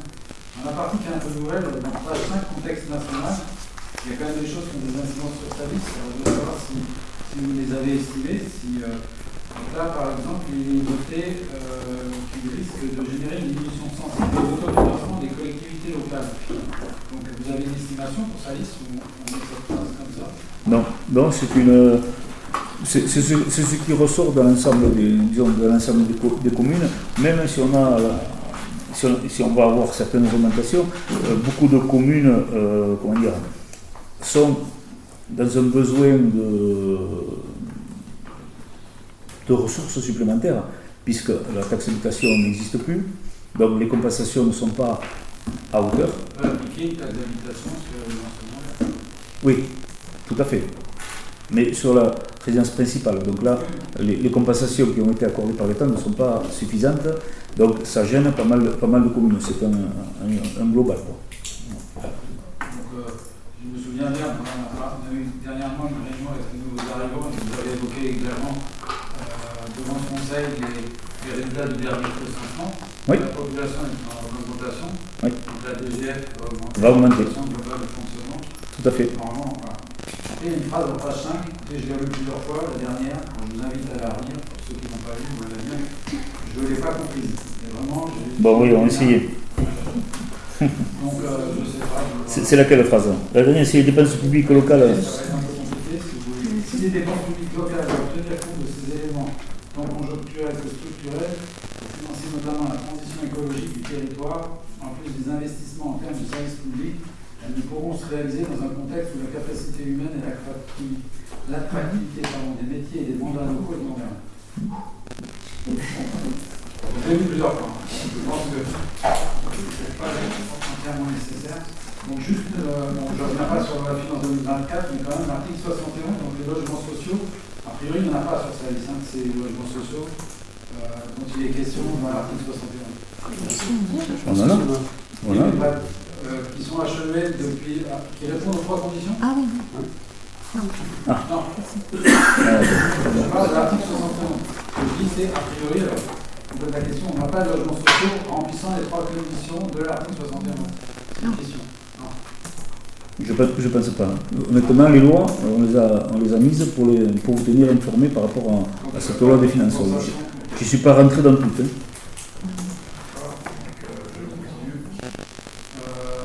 Page donc 8, l'article 151 toujours de cette loi 2024, concrètement le nouveau dispositif dérogatoire sur sa liste. Le nouveau taux ne doit pas dépasser 75% de la THRS, la résidence secondaire. Le nouveau taux ne doit pas dépasser 75% du taux moyen des communes et des départements. Le nouveau taux ne doit pas être supérieur à 5% du taux moyen des communes et des départements. Donc concrètement sur sa liste. Non, mais ça dépend des taux qui seront votés, mais comme nous, le Conseil ne peut pas y toucher. Nous, on n'y touche pas. Parce que si on touche à cela, on touche au reste. Alors, page 13, donc reconduction de l'investisseur et l'électricité. Donc, ce que je voudrais savoir, c'est si cette mesure elle s'applique à sa liste, et si oui, combien et quel est l'impact chiffré. Oui. Alors, ça s'applique à sa liste. Oui. Par contre, l'impact, je ne l'ai pas du tout chiffré pour le moment, puisqu'on n'est pas dans. Budget mais quand on va le présenter, on a le temps de le voir d'ici pour la préparation du budget. C'est pour ça que j'ai pas. J'y suis pas allé dessus. Je ne vous cache pas, moi j'ai dit les choses. On est sur la préparation du budget, donc on verra ce qui en ressort. Puisque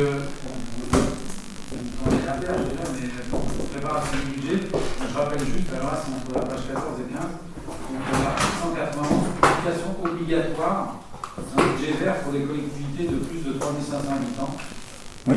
Je relève cet article, et donc a priori, on va parler dans 3-4 semaines, on aura un budget vert 2024, on aura une annexe. Oui, le service comptable du travail. Non, sur le CA 2024. Oui, c'est sur le CA 2024, mais on y travaille à la mise en place de ça, mais il sera aussi.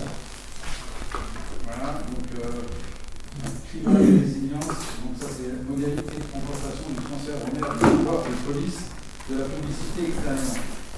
Donc là sur sa liste, on va pas faire de publicité, donc c'est vous qui allez être, c'est ça, responsable, donc il n'y aura pas de publicité, c'est une question. Publicité sur les panneaux, vous voyez, comme on a ces abords de ville. Non, ok. Tranquillisez-vous. Non, je ne vais pas mettre un grand panneau. On a une belle ville, on ne va pas la polluer, elle est assez. Ça va, on a assez. Merci. Donc, oui, alors, la page 23, donc si vous voulez, pour chaque catégorie pour les dépenses et les recettes, à chaque fois il y a un histogramme qui est bien utile. L'histogramme il permet de voir tout de suite, et il n'y a pas l'histogramme pour les dépenses d'investissement, et c'est dommage parce qu'on aurait vu ce que j'ai évoqué tout à l'heure, c'est-à-dire que voilà, il y a un tassement au niveau des investissements, il y a eu un gros, parce que 2021 il y a eu aussi les inondations, et s'il y avait eu un histogramme, ça aurait été flagrant, on l'aurait vu. Alors c'est peut-être un oubli, mais ça a glissé, donc un copier-coller, je sais pas. Vous voyez? Ouais. Donc, les ballons, là, non, il n'y a pas. Il n'y aura pas. Il n'y aura pas. Allez-y, Jérôme.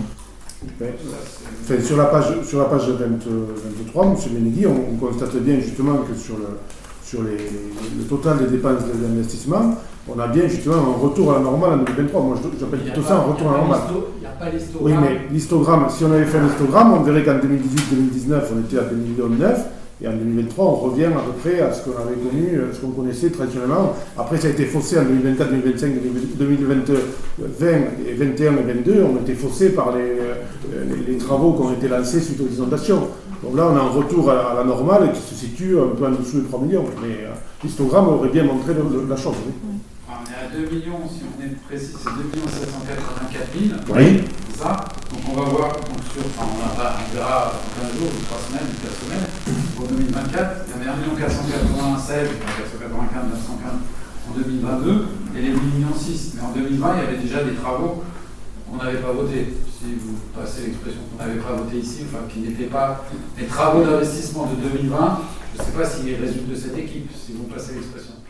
Ah, mais ça on en convient, mais on avait toujours dit, justement, quand on est rentré en 2020, qu'avant de se lancer dans des gros projets, il fallait déjà absorber tous les projets qui étaient engagés par la municipalité et engagés à juste titre, on a toujours dit, par rapport à toutes les réflexions, à l'école, au cinéma, tout ce qui a été fait. Il y a des travaux, des investissements qu'on a votés ici, qui ont été votés ici. Juste donc, alors orientation budgétaire, donc là on passe à la partie qui est moins rédigée par les services, parce que la première partie, je vous remercie toujours, il y a juste une coquille qui se renouvelle année après année, je note page 36, donc vous voyez en abscisse là, les années, il y a euros, donc 2018 euros, 2019 euros, 2020 euros, voilà, une petite coquille qui se répète.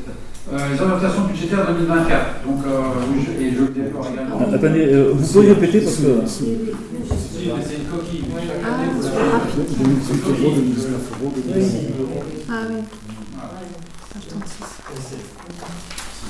Ah oui. S'insère chaque année. Donc là, on revient à la partie un peu plus, je dirais, du travail d'une équipe. Je ne dirais pas du conseil municipal. Donc on fait toujours allusion au contexte de guerre, c'est toujours un copier-coller. Alors ce que je note, c'est que les 5 priorités politiques, là vous avez 5 axes fondamentaux que vous n'avez pas évoqués tout à l'heure, vous êtes tout de suite passé, il y a 5 axes fondamentaux. Et cette année, je vois en nouveauté le développement de la culture sous toutes ses formes. Donc avant, il y avait une protection du patrimoine, ça on l'a plus. Maintenant, c'est le développement de la culture sous toutes ses formes. Est-ce que vous pouvez... Vous savez que je vous avais posé une question il y a quelques années déjà sur la politique culturelle. Je suis ravi de voir que ça devient une priorité politique, mais concrètement... C'est-à-dire que là, on essaie de développer, et Jean-Michel Omnes pourrait vous en parler plus facilement que moi, on essaie de développer toute forme de culture, puisque on a lancé quand même le festival de l'humour, on a ouvert, tout à l'heure vous avez parlé d'Arcolan, qui est une musique techno, il y a fait plein de manifestations, mais je laisse le relais à Jean-Michel s'il veut en parler un peu plus. On essaie de... Aujourd'hui, on veut donner à Salis, on a des outils pour recevoir du public, on a des outils avec la salle Jean Monnet pour faire de beaux spectacles, donc on essaie d'ouvrir un peu tout. On a les fêtes de la guitare, il y a tout plein de choses qui se font à Salis. Hein?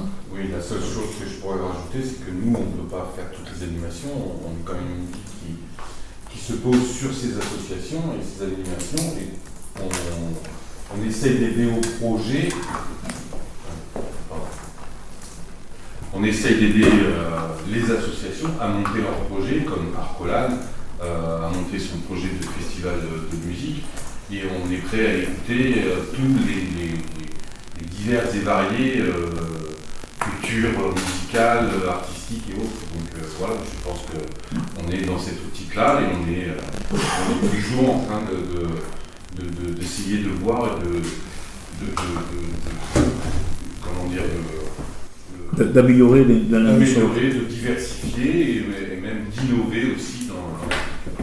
Mais pour exemple, le festival de l'humour, on a commencé sur 3 soirées, on s'est rendu compte qu'on s'était trompé, donc l'année dernière on a fait sur 2 avec une première soirée, donc le vendredi qui a fait ça le comble, et le lendemain un peu moins de monde, mais bon c'était quand même intéressant, et cette année on refait 2 soirées, mais sous la même forme que la soirée du vendredi, avec plusieurs comiques.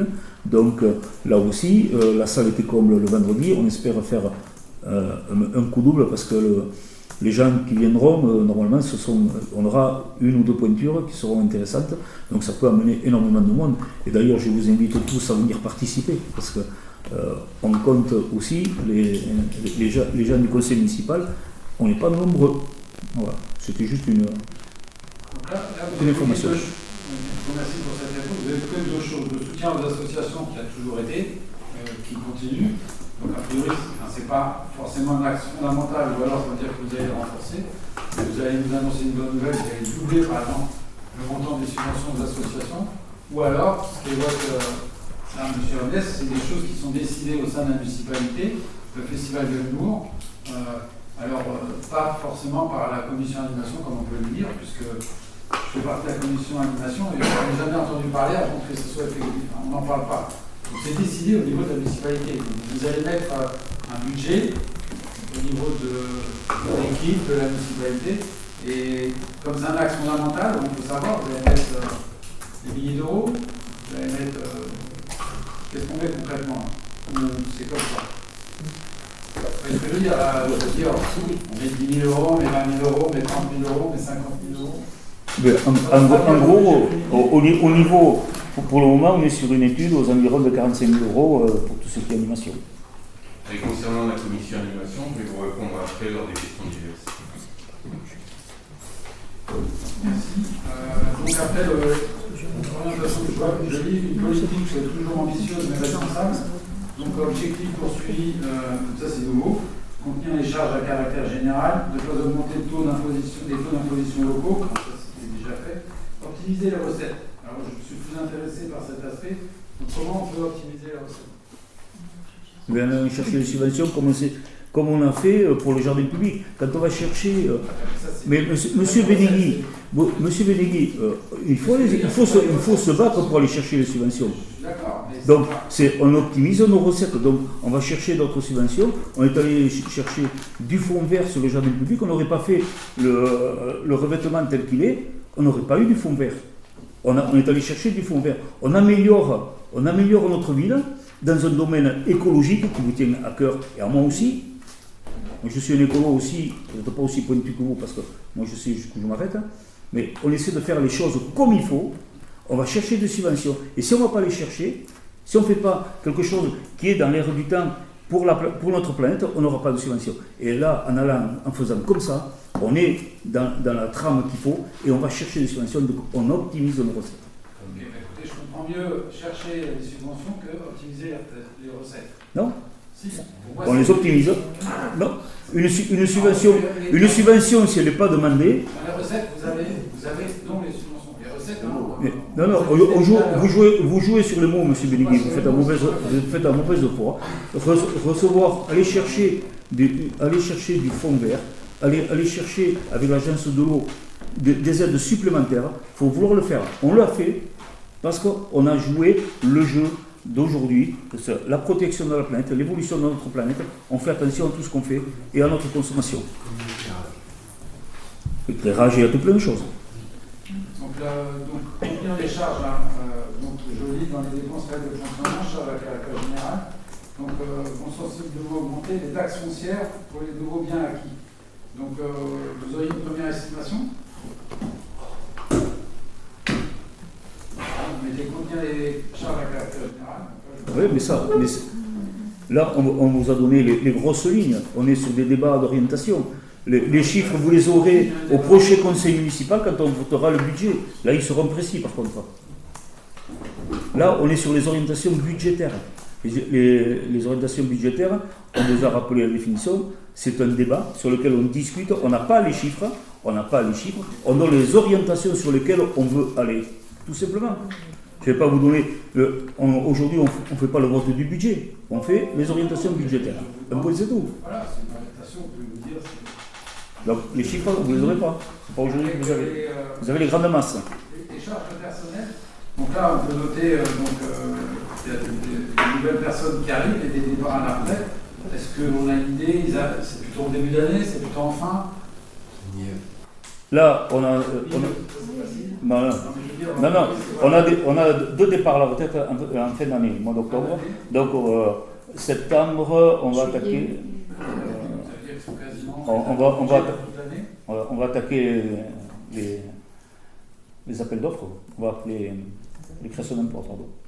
Quand ils vont partir à la retraite, on va faire le nécessaire pour remplacer les gens. Et juste, on a évoqué donc, ce local jeune. Je note pas, vous savez qu'on a évoqué par ailleurs, un animateur pour. Mais c'est pas là parce que c'est trop tôt. On verra. Ça sera du fonctionnement d'ailleurs. C'est pas de l'investissement. Le personnel, c'est du fonctionnement. Et on va pas embaucher quelqu'un tant qu'on n'a pas fait les travaux. Dans les charges de personnel. Oui, mais en fait, on ne sait pas encore comment on va orienter ce local jeune. Mais ça ne sera pas sur 2024. Hein.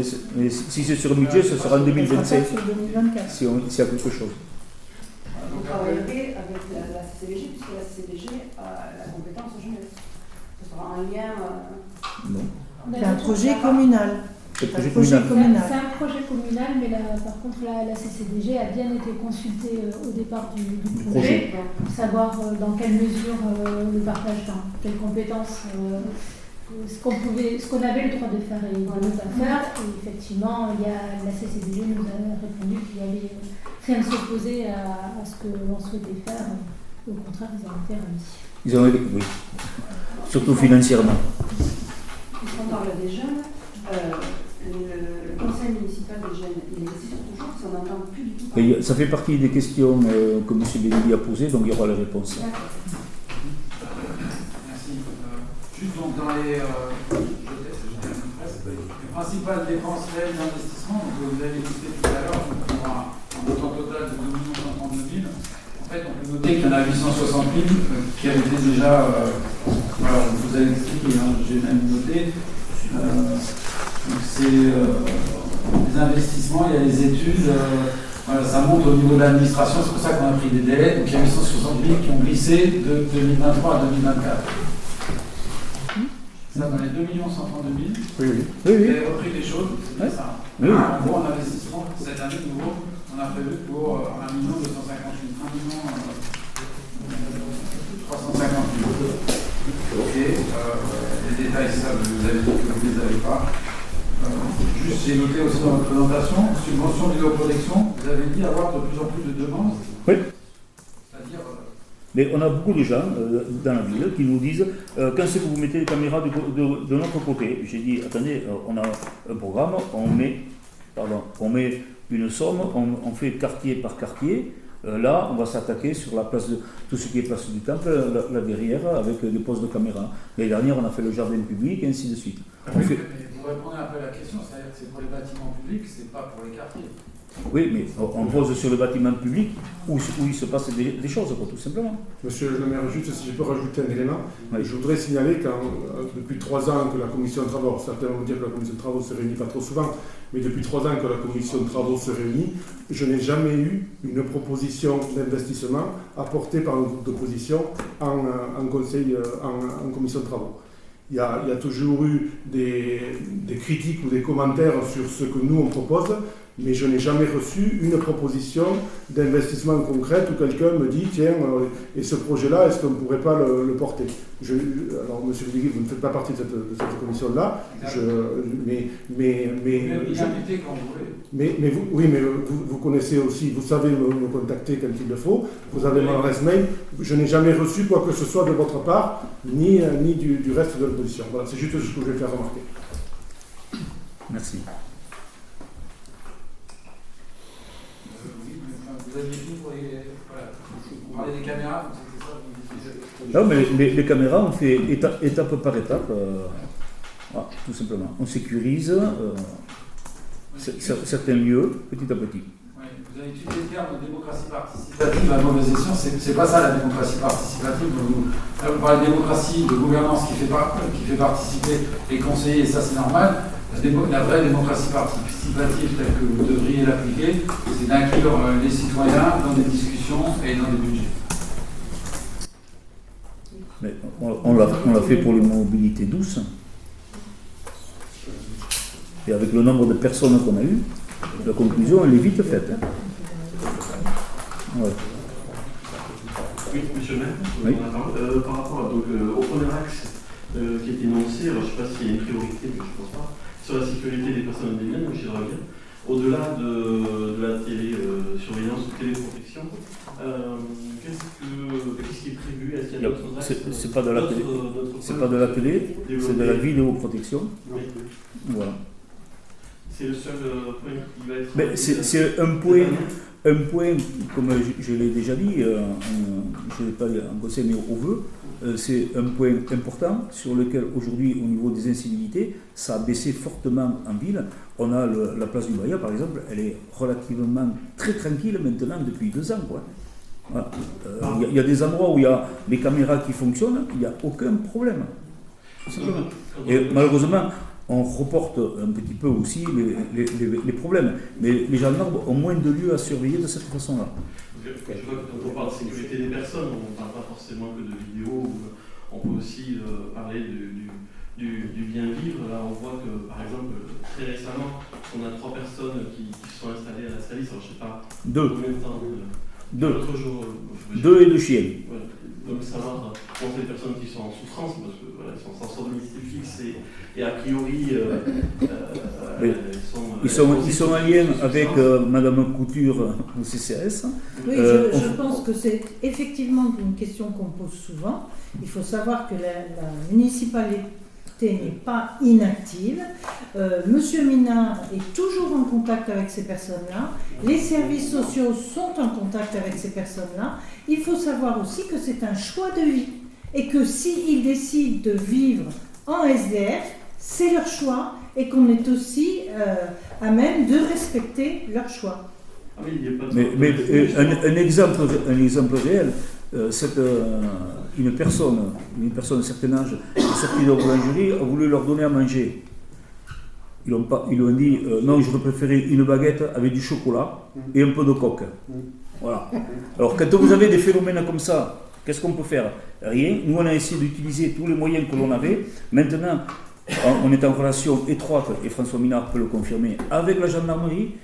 Pour s'ils font la moindre bêtise qu'ils font, ils se font coffrer, mais ils ressortiront. Il y en a un qui voudrait partir, l'autre ne veut pas. Et il y en a un qui est vraiment malade. Tous les matins, il crache, excusez-moi, du sang, mais des machines comme ça. Donc, il sait qu'il, texto, j'allais pas pour longtemps, je vais crever. Voilà ce qui est sorti, ce qui est dit de cette. Il n'en a rien à faire, il s'en fout. Et ils sont très bien à sa liste. Donc, comment on peut les sortir? On n'a aucun moyen. Sauf s'ils font quelque chose hors la loi. L'idée, c'est qu'ils se mettent en danger eux-mêmes, c'est certain, parce que vous dites qu'il y a une personne qui est malade dans les deux, une personne qui pourrait être potentiellement gravement malade, et donc savoir comment on peut les accompagner. Mais ils ne veulent pas être accompagnés, monsieur le maire. On veut les accompagner, ils ne veulent pas. Donc, à un moment donné, il faut arrêter de faire du semblant de social. On veut les aider, ils n'en veulent pas. Ils sont bien dans ce qu'ils font. Ils ramassent un peu de sous, ils arrivent à se droguer complètement, à se défoncer. Excusez-moi d'employer des mots comme ça, mais ils font leur vie et on ne peut rien faire pour eux. Ils ne veulent rien. Le plus à peine, c'est même les chiens. Je précise simplement que dans le passé, il y a eu des gens, pas dans cette situation-là, mais similaires, et qui avaient fait la demande d'être accompagnés et ils l'ont été. Donc là, on parle du cas actuel, mais dès que l'ordre que le sou est mis, bien sûr, ça n'est pas. Non, je veux dire que dans les orientations futures, enfin 2024, je pense qu'on peut, je ne sais pas quand la commission Action sociale se réunira, mais c'est un sujet, et de voir dans les orientations budgétaires, peut-être de consacrer, au-delà du budget, peut-être des actions, voir comment un réseau peut se construire. Je pense qu'il faut commencer. Alors pour ces personnes-là, et aussi pour rassurer la population qui vit autour, qui peut s'inquiéter pour eux, et qui peut aussi avoir des craintes, parce qu'on sait qu'il y a des gens qui ont peur quand ils voient des personnes comme ça. C'est pas une habitude sur sa liste de Béarn. Malheureusement, dans les grosses agglomérations, la population SDF a tendance à disparaître parce on les met de côté. Sur une ville comme celle de Béarn de 5000 5 000 habitants, un peu moins de 5 000 habitants, c'est sûr qu'effectivement, on se dit qu'il faut que nous agissions tous ensemble pour trouver la solution. C'est pas une question de jugement, c'est une question de... Monsieur le maire, dans les grandes villes, ils n'arrivent pas à la trouver. Nous, on fait tout ce qu'on peut. On fait tout ce qu'on peut. Tous les services sociaux sont en alerte. Ils font ce qu'ils peuvent. Ils ne veulent rien. On leur a imposé, je vous dis bien imposé, un rendez-vous avec Madame Couture la semaine dernière. Imposé. Ils y sont allés au bout d'une forte insistance avec la police municipale. Donc, arrêtez de dire qu'on ne fait rien, on fait le maximum de choses. Oui, non, mais de la façon dont vous le dites, vous l'interprétez de cette façon. Moi, je l'interprète de cette façon. Donc, on fait tout ce qu'on peut. Tout est fait au niveau des services sociaux pour les aider. Ils ne veulent rien. Ils ne veulent rien. J'ai dit juste que pour l'année 2024, comme une représentation budgétaire, cette situation peut se reproduire. Donc, essayons d'y travailler ensemble. Alors, je ne sais pas, la commission sociale... Et cette situation, effectivement, se reproduira, mais je vous redis que c'est un accompagnement des personnes qui souhaitent ou pas qu'on les accompagne. Et si leur choix, c'est qu'on ne les accompagne pas, eh bien, on doit s'y tenir. Voilà. Donc, c'est pas la peine d'avoir un projet. D'abord, c'est individuel, donc on ne peut pas avoir un projet global, puisque c'est des situations individuelles, donc particulières par définition, et que c'est au cas par cas qu'on essaye de les accompagner. Moi, je voudrais quand même préciser quelque chose, parce qu'il ne faudrait pas qu'il y ait un malentendu. Je pense qu'il n'y avait vraiment aucune accusation de la part de Frédéric. Et je peux témoigner qu'à plusieurs reprises, en tant que non-bénévole au Secours populaire, on a aussi également essayé de leur proposer, on les a incités à aller au CCAS, etc. Et qu'on dit aussi partout que ces gens-là ne sont pas laissés seuls, que la municipalité est intervenue, que la police municipale, etc., essaye de les aider. Alors, il ne faudrait pas faire croire qu'on propage aussi des bruits comme ça. En ce qui nous concerne, on essaye de dire toujours ce qui est la réalité. Effectivement, c'est des situations qui sont compliquées et on a beau essayer de les aider. Moi, il y a juste un détail, c'est que par exemple, et c'était le cas de la personne qui est malheureusement décédée l'année dernière, par exemple, on avait beaucoup de difficultés à essayer de trouver un endroit où on pouvait prendre une douche, tout simplement. Et effectivement, Karine, sa liste, il n'y a pas d'endroit où quelqu'un peut prendre une douche. On se dit, est-ce que ça, c'est quelque chose, est-ce que ça peut faire partie des projets tout simples, ce ne sont pas des choses extraordinaires? Il y a quelques années, il y avait une toilette juste à la rivière. Il a été refait, je ne sais pas combien de fois par l'ancienne municipalité. Chaque fois qu'il était propre, refait, dans les 2 mois, il était complètement détruit. Donc, si on fait la même chose pour des douches, je ne vous garantis pas. Non, mais c'est... Il faut peut-être essayer de regarder, il y a peut-être des endroits où ça fonctionne, c'est comme on voit, il y a des endroits, des communes où les toilettes publiques sont nickel.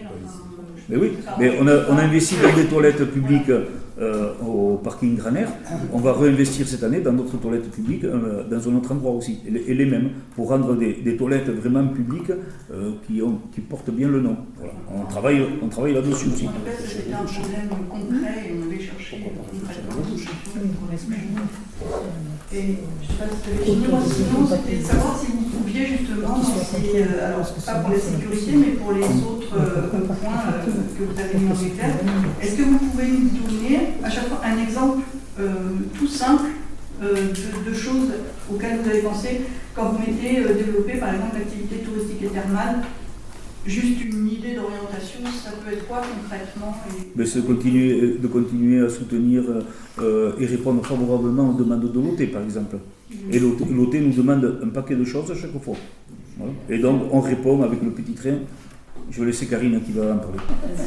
Un exemple, tu n'as pas donné un exemple. Un exemple, ça va être un système applicatif pour les balades. Vous connaissez TerraVentura, mais ça sera quelque chose, on va dire, de complémentaire et de similaire. On en parlera dans une commission transversale culture et tourisme. Voilà, un exemple. Oui. Et par exemple, pour le reste, l'enseignement de la jeunesse, la préservation de l'environnement, enfin voilà, juste concrètement pour voir ce qu'il peut y avoir sur ce que vous avez pensé. l'environnement, l'amélioration du pain de sucre, les études pour le photovoltaïque, préparer ainsi de suite, l'enseignement et jeunesse. Et bien, la maison des jeunes, ça me fait partie. Donc, voilà. Non, je ne mettrai pas à ces titres, si on n'avait pas. C'est bien détaillé en plus derrière. Oui, non, mais il n'y a pas de mauvaise intention. Non, mais je vous le dis. Ça répond, vous avez les réponses, elles y sont dans le détail. Les axes. Voilà, tout simplement. Merci. D'autres. Bon, donc ça se fait pas. On vote le fait connecté, non, c'est le débat. Il n'y a pas de vote. Mais on va passer au dernier point. On prend acte et merci de votre participation à cette discussion. Donc, dernier point, questions diverses. Donc, les questions diverses sont de M. Bénédine. Première question, budget participatif. Monsieur le maire, lors du débat d'orientation budgétaire de 2021, vous nous aviez expliqué que le budget participatif sera mis en œuvre grâce à l'installation du conseil municipal des jeunes. Comment cela s'est-il traduit dans les faits? Pourriez-vous nous préciser votre position actuelle sur l'utilisation possible du budget participatif pour inclure les citoyens et les citoyennes dans la conception ou la répartition des finances salésiennes? Alors, lors du conseil municipal des jeunes, une somme avait été inscrite pour un budget en fonction, afin de répondre à leurs souhaits d'aménagement, notamment à l'espace Mosqueros. En effet, il a été fait un terrain de basket, une fontaine à eau et la réfection du skatepark pour un montant total de 48 225. Donc, on les a fait participer, ils nous ont fait des propositions. Arnaud Dupuy pourrait en parler sans problème. Voilà, et le budget était de 48 225. Les autres manifestations ont été faites avec un budget animation et faites dans notamment le jeu de piste, le bal à promo et ainsi de suite. Tout ça, c'était rentré dans le budget de la commission animation et culture. Et concernant la seconde partie de votre question, il y a eu une concertation sur la mobilité dernièrement et le budget inscrit est de 75 000 pour répondre aux demandes et aux conclusions qui étaient faites à cette participation citoyenne. Voilà. Deuxième question. Conseil municipal des jeunes. Monsieur le maire. Excusez-moi, mais c'était vraiment pas ma question. Et c'était quoi alors?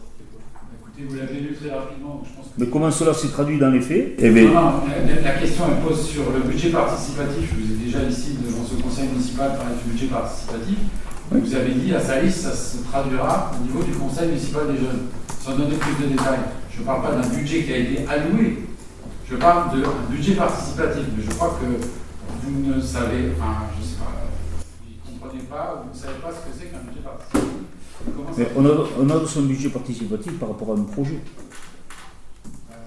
On va mettre une somme, on va dire, on met 50 000 € le budget participatif pour la population. On fait participer des gens pour élaborer un budget. Oui. Oui, c'est pas ce qu'on fait. Vous dites qu'il y a 50 000 pour élaborer le budget. C'est pas ma question. On sait faire. Le budget participatif, c'est en fonction d'un projet. Moi, je le vois de cette façon. Je vous invite simplement à voir ce que c'est qu'un budget participatif et ce qui se fait ailleurs. Il suffit de lire La République, par exemple, ou le Sud-Ouest, qui on rencontre régulièrement de ce qui se fait dans les communes voisines. Voilà. Mais ils allouent un budget et après, c'est en fonction du projet, le plus souvent. Deuxième question, conseil municipal des jeunes. Monsieur le maire, pourriez-vous nous faire un retour sur le conseil municipal des jeunes? Sauf erreur, nous n'avons pas voté de délibération à ce sujet. Il n'existe aucune référence à ce sujet sur le site de la ville. Aussi, il serait intéressant de connaître le rôle de ce conseil municipal des jeunes, ses objectifs, son mode de fonctionnement, constitution, désignation et renouvellement des conseillers et conseillères, règlement intérieur, fréquence de réunion, gestion d'un éventuel budget, ses réalisations. Monsieur Prévost. Oui, donc je vais essayer de donner des éléments de réponse, bien sûr, sous le contrôle de l'ensemble des membres de la commission municipale éducation jeunesse dans sa diversité, et après avec l'aide, vous avez parlé tout à l'heure de projets de jeux de piste et de balles de promo, avec l'aide bien sûr d'Arnaud Dupuy et de Jean-Michel Honès qui ont porté et piloté un certain nombre de projets. Juste un petit rappel. Effectivement, dès 2020, 22 juillet, 8 août, 14 novembre notamment, parmi l'ordre du jour de cette commission municipale éducation jeunesse, nous avions mis dans l'ordre du jour la création d'un conseil municipal des jeunes. Et là, on a pris le temps nécessaire de créer un cahier des charges. On s'est dit combien on met de conseillers, quel âge, est-ce qu'on va du primaire au lycée, est-ce qu'on va du primaire à la fin du collège. Donc on s'est posé un certain nombre de questions et tout le monde a eu la liberté de parole dans cette diversité parce qu'on s'enrichit des différences.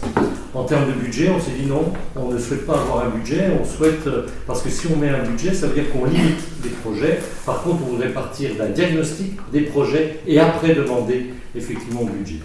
Ensuite, on a mis un cadre de réunion. Ensuite, on s'est dit on pourrait faire des commissions, comme les commissions municipales du conseil municipal des adultes, avec un fonctionnement. Et puis, on s'est dit aussi, mais tiens, pourquoi réinventer les choses? Il existe des choses ailleurs. Donc, des membres de la commission, moi en particulier, mais avec d'autres, on est allé voir dans d'autres communes. Et puis, on a fait appel aux Francas. Et donc Mme Moustrin et Mme Macon sont venues à ce moment-là en disant ben voilà, on peut vous aider, on peut vous accompagner dans la création de ce conseil municipal. Des membres de la commission sont allés dans les écoles distribuer des petits fascicules, des questionnaires. Et enfin, on a défini un certain nombre d'objectifs. Quel est l'objectif de ce conseil municipal des jeunes? C'était la capacité à s'organiser, la capacité à prendre la parole devant les autres, et c'est pas facile à cet âge-là. La capacité à construire des projets en partenariat, la capacité aussi à représenter les jeunes salisiennes et les jeunes salisiens, la capacité à défendre son point de vue, à accepter celui des autres, et la capacité aussi à faire remonter au conseil municipal des adultes les projets. Et puis, les premières réunions ont eu lieu, et là, il y a eu des idées, je vais vous en citer quelques-unes à l'époque pour vous expliquer après l'évolution et pourquoi on en est arrivé là au conseil municipal. Et je vais vous donner, ça ne sera pas très long, ne vous inquiétez pas. Et voilà ce qu'ont proposé les jeunes lors de la première réunion, entre autres. Poser des inscriptions, ici commence la mer, sur les plaques d'égout afin d'éviter que les gens ne jettent leurs déchets même s'ils sont loin de l'océan Atlantique. Nettoyer les rives du pont de la Lune, car souvent photographiées par les touristes. Réaliser une affiche publiée dans Sadismac pour sensibiliser la population à ne pas jeter les déchets partout. Poser des bandes de recharge électrique pour les vélos. Proposer des vélos en libre service. Sécuriser la piste de bosse à Mosqueros en remettant des copeaux et en réduisant l'angle des pentes. Adapter le skatepark à tous les âges avec des obstacles différents, y compris pour les plus petits et les plus jeunes. Poser des filets de protection au City Park pour éviter que les ballons sortent de l'espace. Mettre un panneau au pont de Castagnette sur l'allée verte pour interdire de sauter dans l'eau, le grillage étant abîmé. Matérialiser la piste cyclable avenue Dufour pour mieux sécuriser l'accès au collège. Placer des lumières solaires le long de l'allée verte. Bien signaler les passages pour piétons, soit avec des silhouettes sur le trottoir, soit avec l'illusion d'optique, soit avec des dos d'âne, voire des gendarmes couchés, mais ça ne faisait pas plaisir à M. Minard pour le gendarme couché. Poser un miroir à la sortie de la pelote Mosqueros et du parc Mosqueros pour voir les voitures arriver de la route de Bayonne. Poser un grillage sur le chemin du R en bas du collège pour éviter que les ballons n'aillent sur la route. Mieux signaler les marches des gradins du Roy. Adapter la balançoire de Mosqueros au bébé sous forme de siège. Rajouter au pain sucre des animaux. Mettre une chatterie aussi au pain sucre. Agrandir le parc aux lamas pour leur donner plus de place. Ça, c'était en 2021. C'est les promotions 2021, tout au long de l'année 2021. Refaire un grillage plus serré pour l'enclos à cochons pour ne pas qu'ils se coincent la tête. Créer un parc acrobranche au pain de sucre. Mettre des jeux et des cabanes au pain de sucre. Refaire le parcours sportif au pain de sucre. Il disait aussi mettre plus de jeux à la piscine. Refaire la fontaine du Bayat avec des briques et celle de l'école de Fontaine, réduire le son de la légende du sanglier qui gêne les voisins, mettre en place plus de portes vélos, notamment à Mosqueros, mettre un grand toboggan en plus du petit pour les enfants plus grands, nettoyer les graffitis du mur du gymnase Mosqueros, poser un panneau interdit de faire des graffitis et placer un autre grand panneau où là les graffitis seront autorisés.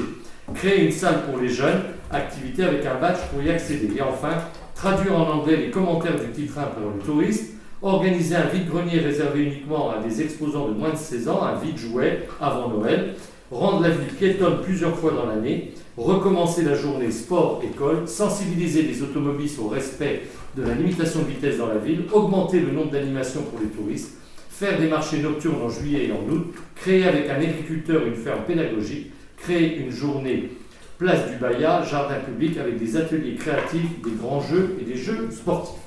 Donc voilà un peu les propositions. Et là, on s'est dit, mais c'est transversal, et si on commence à travailler par commission, on va savoir que ça touche un peu toutes les commissions. Donc à ce moment-là, les projets ont changé, on n'a plus travaillé par commission, identique à celle du conseil municipal, mais par des projets. Et là, des projets ont été lancés.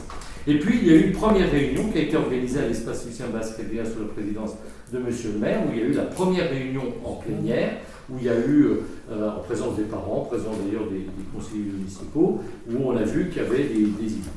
Et puis, il y a eu des choses qui ont été faites, et on s'est aperçu très vite qu'on avait proposé un mandat pour 2 ans et qu'il fallait au bout de ces 2 ans faire un bilan. Et là, on s'est aperçu d'un certain nombre de choses. Des choses qui allaient bien, c'est-à-dire des jeunes qui avaient envie, mais des jeunes qui étaient aussi zappeurs, c'est-à-dire qu'à un moment donné, étaient pris par d'autres activités. Et puis, ça n'allait pas assez vite, ce qui fait qu'il y a eu aussi une certaine déception de la part en disant « mais oui, mais qu'est-ce qu'on fait? Je ne vois pas les choses ». C'était les mêmes qu'on retrouvait au niveau des animations, et Jean-Michel et Omnes, bien sûr, ils pourront en parler. Et à ce moment-là, on s'est rendu compte aussi que les animateurs avaient besoin de s'appuyer sur les services aussi administratifs de la ville, parce qu'à un moment donné, être tout seul comme ça, parfois c'était un peu compliqué. Donc au vu de tout ça, on a fait un bilan et on s'est dit, qu'est-ce qu'on doit faire maintenant? Est-ce qu'on repart? Est-ce qu'on repart avec le même âge? Et donc en septembre 2023, on a décidé d'utiliser la compétence des Francas. Compétence qui nous avait été proposée lors de la première réunion. Donc, monsieur le maire m'a mandaté pour rencontrer les Francas. Je les ai rencontrés. Ils étaient très intéressés en disant, ben oui, on s'enrichit de nos erreurs. Tout le monde s'enrichit des erreurs. Et on a dit, on a fait des erreurs. On a vu des choses qui marchaient pas. Et les Francas disent, on va vous apporter des choses. Et on va vous proposer quelque chose. Non pas vous imposer, mais vous proposer quelque chose par rapport à ce que vous avez souhaité. Donc j'ai repris le cahier des charges qu'on avait donné. Et il devait nous faire un retour aux vacances de Toussaint. Pour des raisons diverses, nous n'avons pas eu ces retours aux vacances de Toussaint. J'ai recontacté les Francas pour avoir leur vision des choses. Ils m'ont dit que ça sera plutôt fin 2023. Fin 2023, j'ai recontacté, on m'a dit que ça sera plutôt début 2024. Et je suis en attente de tout ça, nous sommes en attente de tout ça, et nous avons décidé lors d'une réunion de mettre fin officiellement à la session du conseil municipal tel qu'il avait été fait pour en débuter un autre, mais avec cette fois-ci des choses corrigées par rapport à ce que nous avions vécu. Donc voilà un peu où on en est. On se pose toujours la même question, est-ce qu'il faut ouvrir aux lycéens jusqu'à 18 ans, mais ils ne sont pas captifs, puisqu'ils sont par définition ailleurs. Enfin voilà, il y a tout ça, on veut construire ça avec les Francas qui ont une expérience ailleurs. On est partant, de par mon métier, vous comprenez bien que je suis partant, et je le dis devant madame la conseillère départementale, puisque j'ai été au comité de pilotage du conseil municipal département des jeunes, et que mon établissement y figure, bon bref, peu importe. Et donc, il y a une volonté, c'est quelque chose d'important. Mais voilà, il faut qu'on soit aidé, il faut qu'on soit accompagné, notamment par les Francais qui ont envie de s'investir. Voilà les réponses que je peux donner, et bien évidemment, nous remettrons les choses. Et la commission éducation jeunesse sera à ce moment-là de nouveau réunie, parce que s'il y a ce conseil municipal des jeunes, eh bien, il va falloir qu'on travaille ensemble là-dessus. Il y a également, et je termine, mais il y a également quelque chose sur, on l'a dit tout à l'heure, sur le local jeune, où le conseil municipal des jeunes aura des choses à proposer, et puis on va avancer comme ça. Voilà ce que je voulais dire. Je vous prie de m'excuser si j'étais un peu long. Pour terminer, M. Clubot, dans le conseil municipal jeune, n'existe plus. Alors, il sera tel qu'il est actuellement, il va être mis à la fin du terme des 2 ans de mandat, et il va repartir sur de nouvelles bases si on a cet accompagnement et s'il y a bien sûr la volonté de le faire, bien sûr. Il n'existe plus. Troisième question. Non, il y avait un... Vas-y, tu veux compléter. Troisième question. Commission municipale. Monsieur le maire, notre règlement intérieur du conseil municipal fixe le fonctionnement des commissions municipales pour qu'elles étudient les questions soumises au conseil et préparent les rapports relatifs aux dossiers intéressant leur secteur d'activité. En 2023, nous avons voté des délibérations dans les domaines de la culture et de l'environnement qui sont dans vos priorités politiques. Or, les commissions municipales adoptent ne se réunissent pas. Dernière réunion culture-animation le 28 janvier 2023. Dernière réunion environnement le 1er décembre 2022. Qu'envisagez-vous pour remédier à cette situation et bénéficier de la consultation de toutes et tous les conseillers qui composent ces commissions? Donc, concernant la commission environnement, Madame Peyomange n'étant pas là, je voulais lui laisser la parole, donc je lui demanderai de vous répondre au prochain conseil municipal. On gardera la deuxième partie. Par contre, je laisse la parole à Monsieur Mess. Oui, nous nous sommes réunis il y a un peu plus d'un an, vous avez raison. La fin d'année 2023 et ce début d'année 2024 ont été très lourds en termes d'agenda avec toutes les AG, où j'essaye moi-même d'y assister au maximum. D'autre part, j'ai vu que la semaine dernière, l'idée du budget 2024, et il est plus facile de soumettre des idées en connaissant à peu près le budget que de naviguer à vue. Vous savez aussi que cette commission est transversale avec les autres commissions. Il faut donc faire le bilan passé et étudier les futurs projets que nous pouvons proposer ensemble avant d'établir le calendrier, et ainsi vous les présenter lors de la réunion de la commission. Mais pour chaque animation, l'ensemble du conseil municipal reçoit pratiquement à chaque fois une invitation, soit à l'organisation, soit par votre présence tout simplement, signée commission animation. Si je n'ai pas la chance d'avoir tous les membres de la majorité malheureusement, en revanche, je n'ai jamais vu un membre de l'opposition y participer, à part Madame Daviel, à un spectacle. Je vous rappelle qu'une ligne sur le budget animation est inscrite pour les projets culturels et animations diverses. Je vous ai proposé de monter un projet, vous avez refusé car trop occupé par les différentes associations dont vous faites partie, et je le comprends, tandis que vos collègues de Salis au Cœur ont refusé catégoriquement. Je me réjouis que vous soyez préoccupés par la commission animation, alors veuillez noter dans vos agendas le 13 avril à 10h ici même, en espérant voir les membres de la commission nombreux, plus nombreux que lors des animations. Merci. Merci. Donc, les questions diverses, il n'y a pas eu de questions de Salis au Cœur, donc je lève la séance. Je vous remercie. Bonne soirée.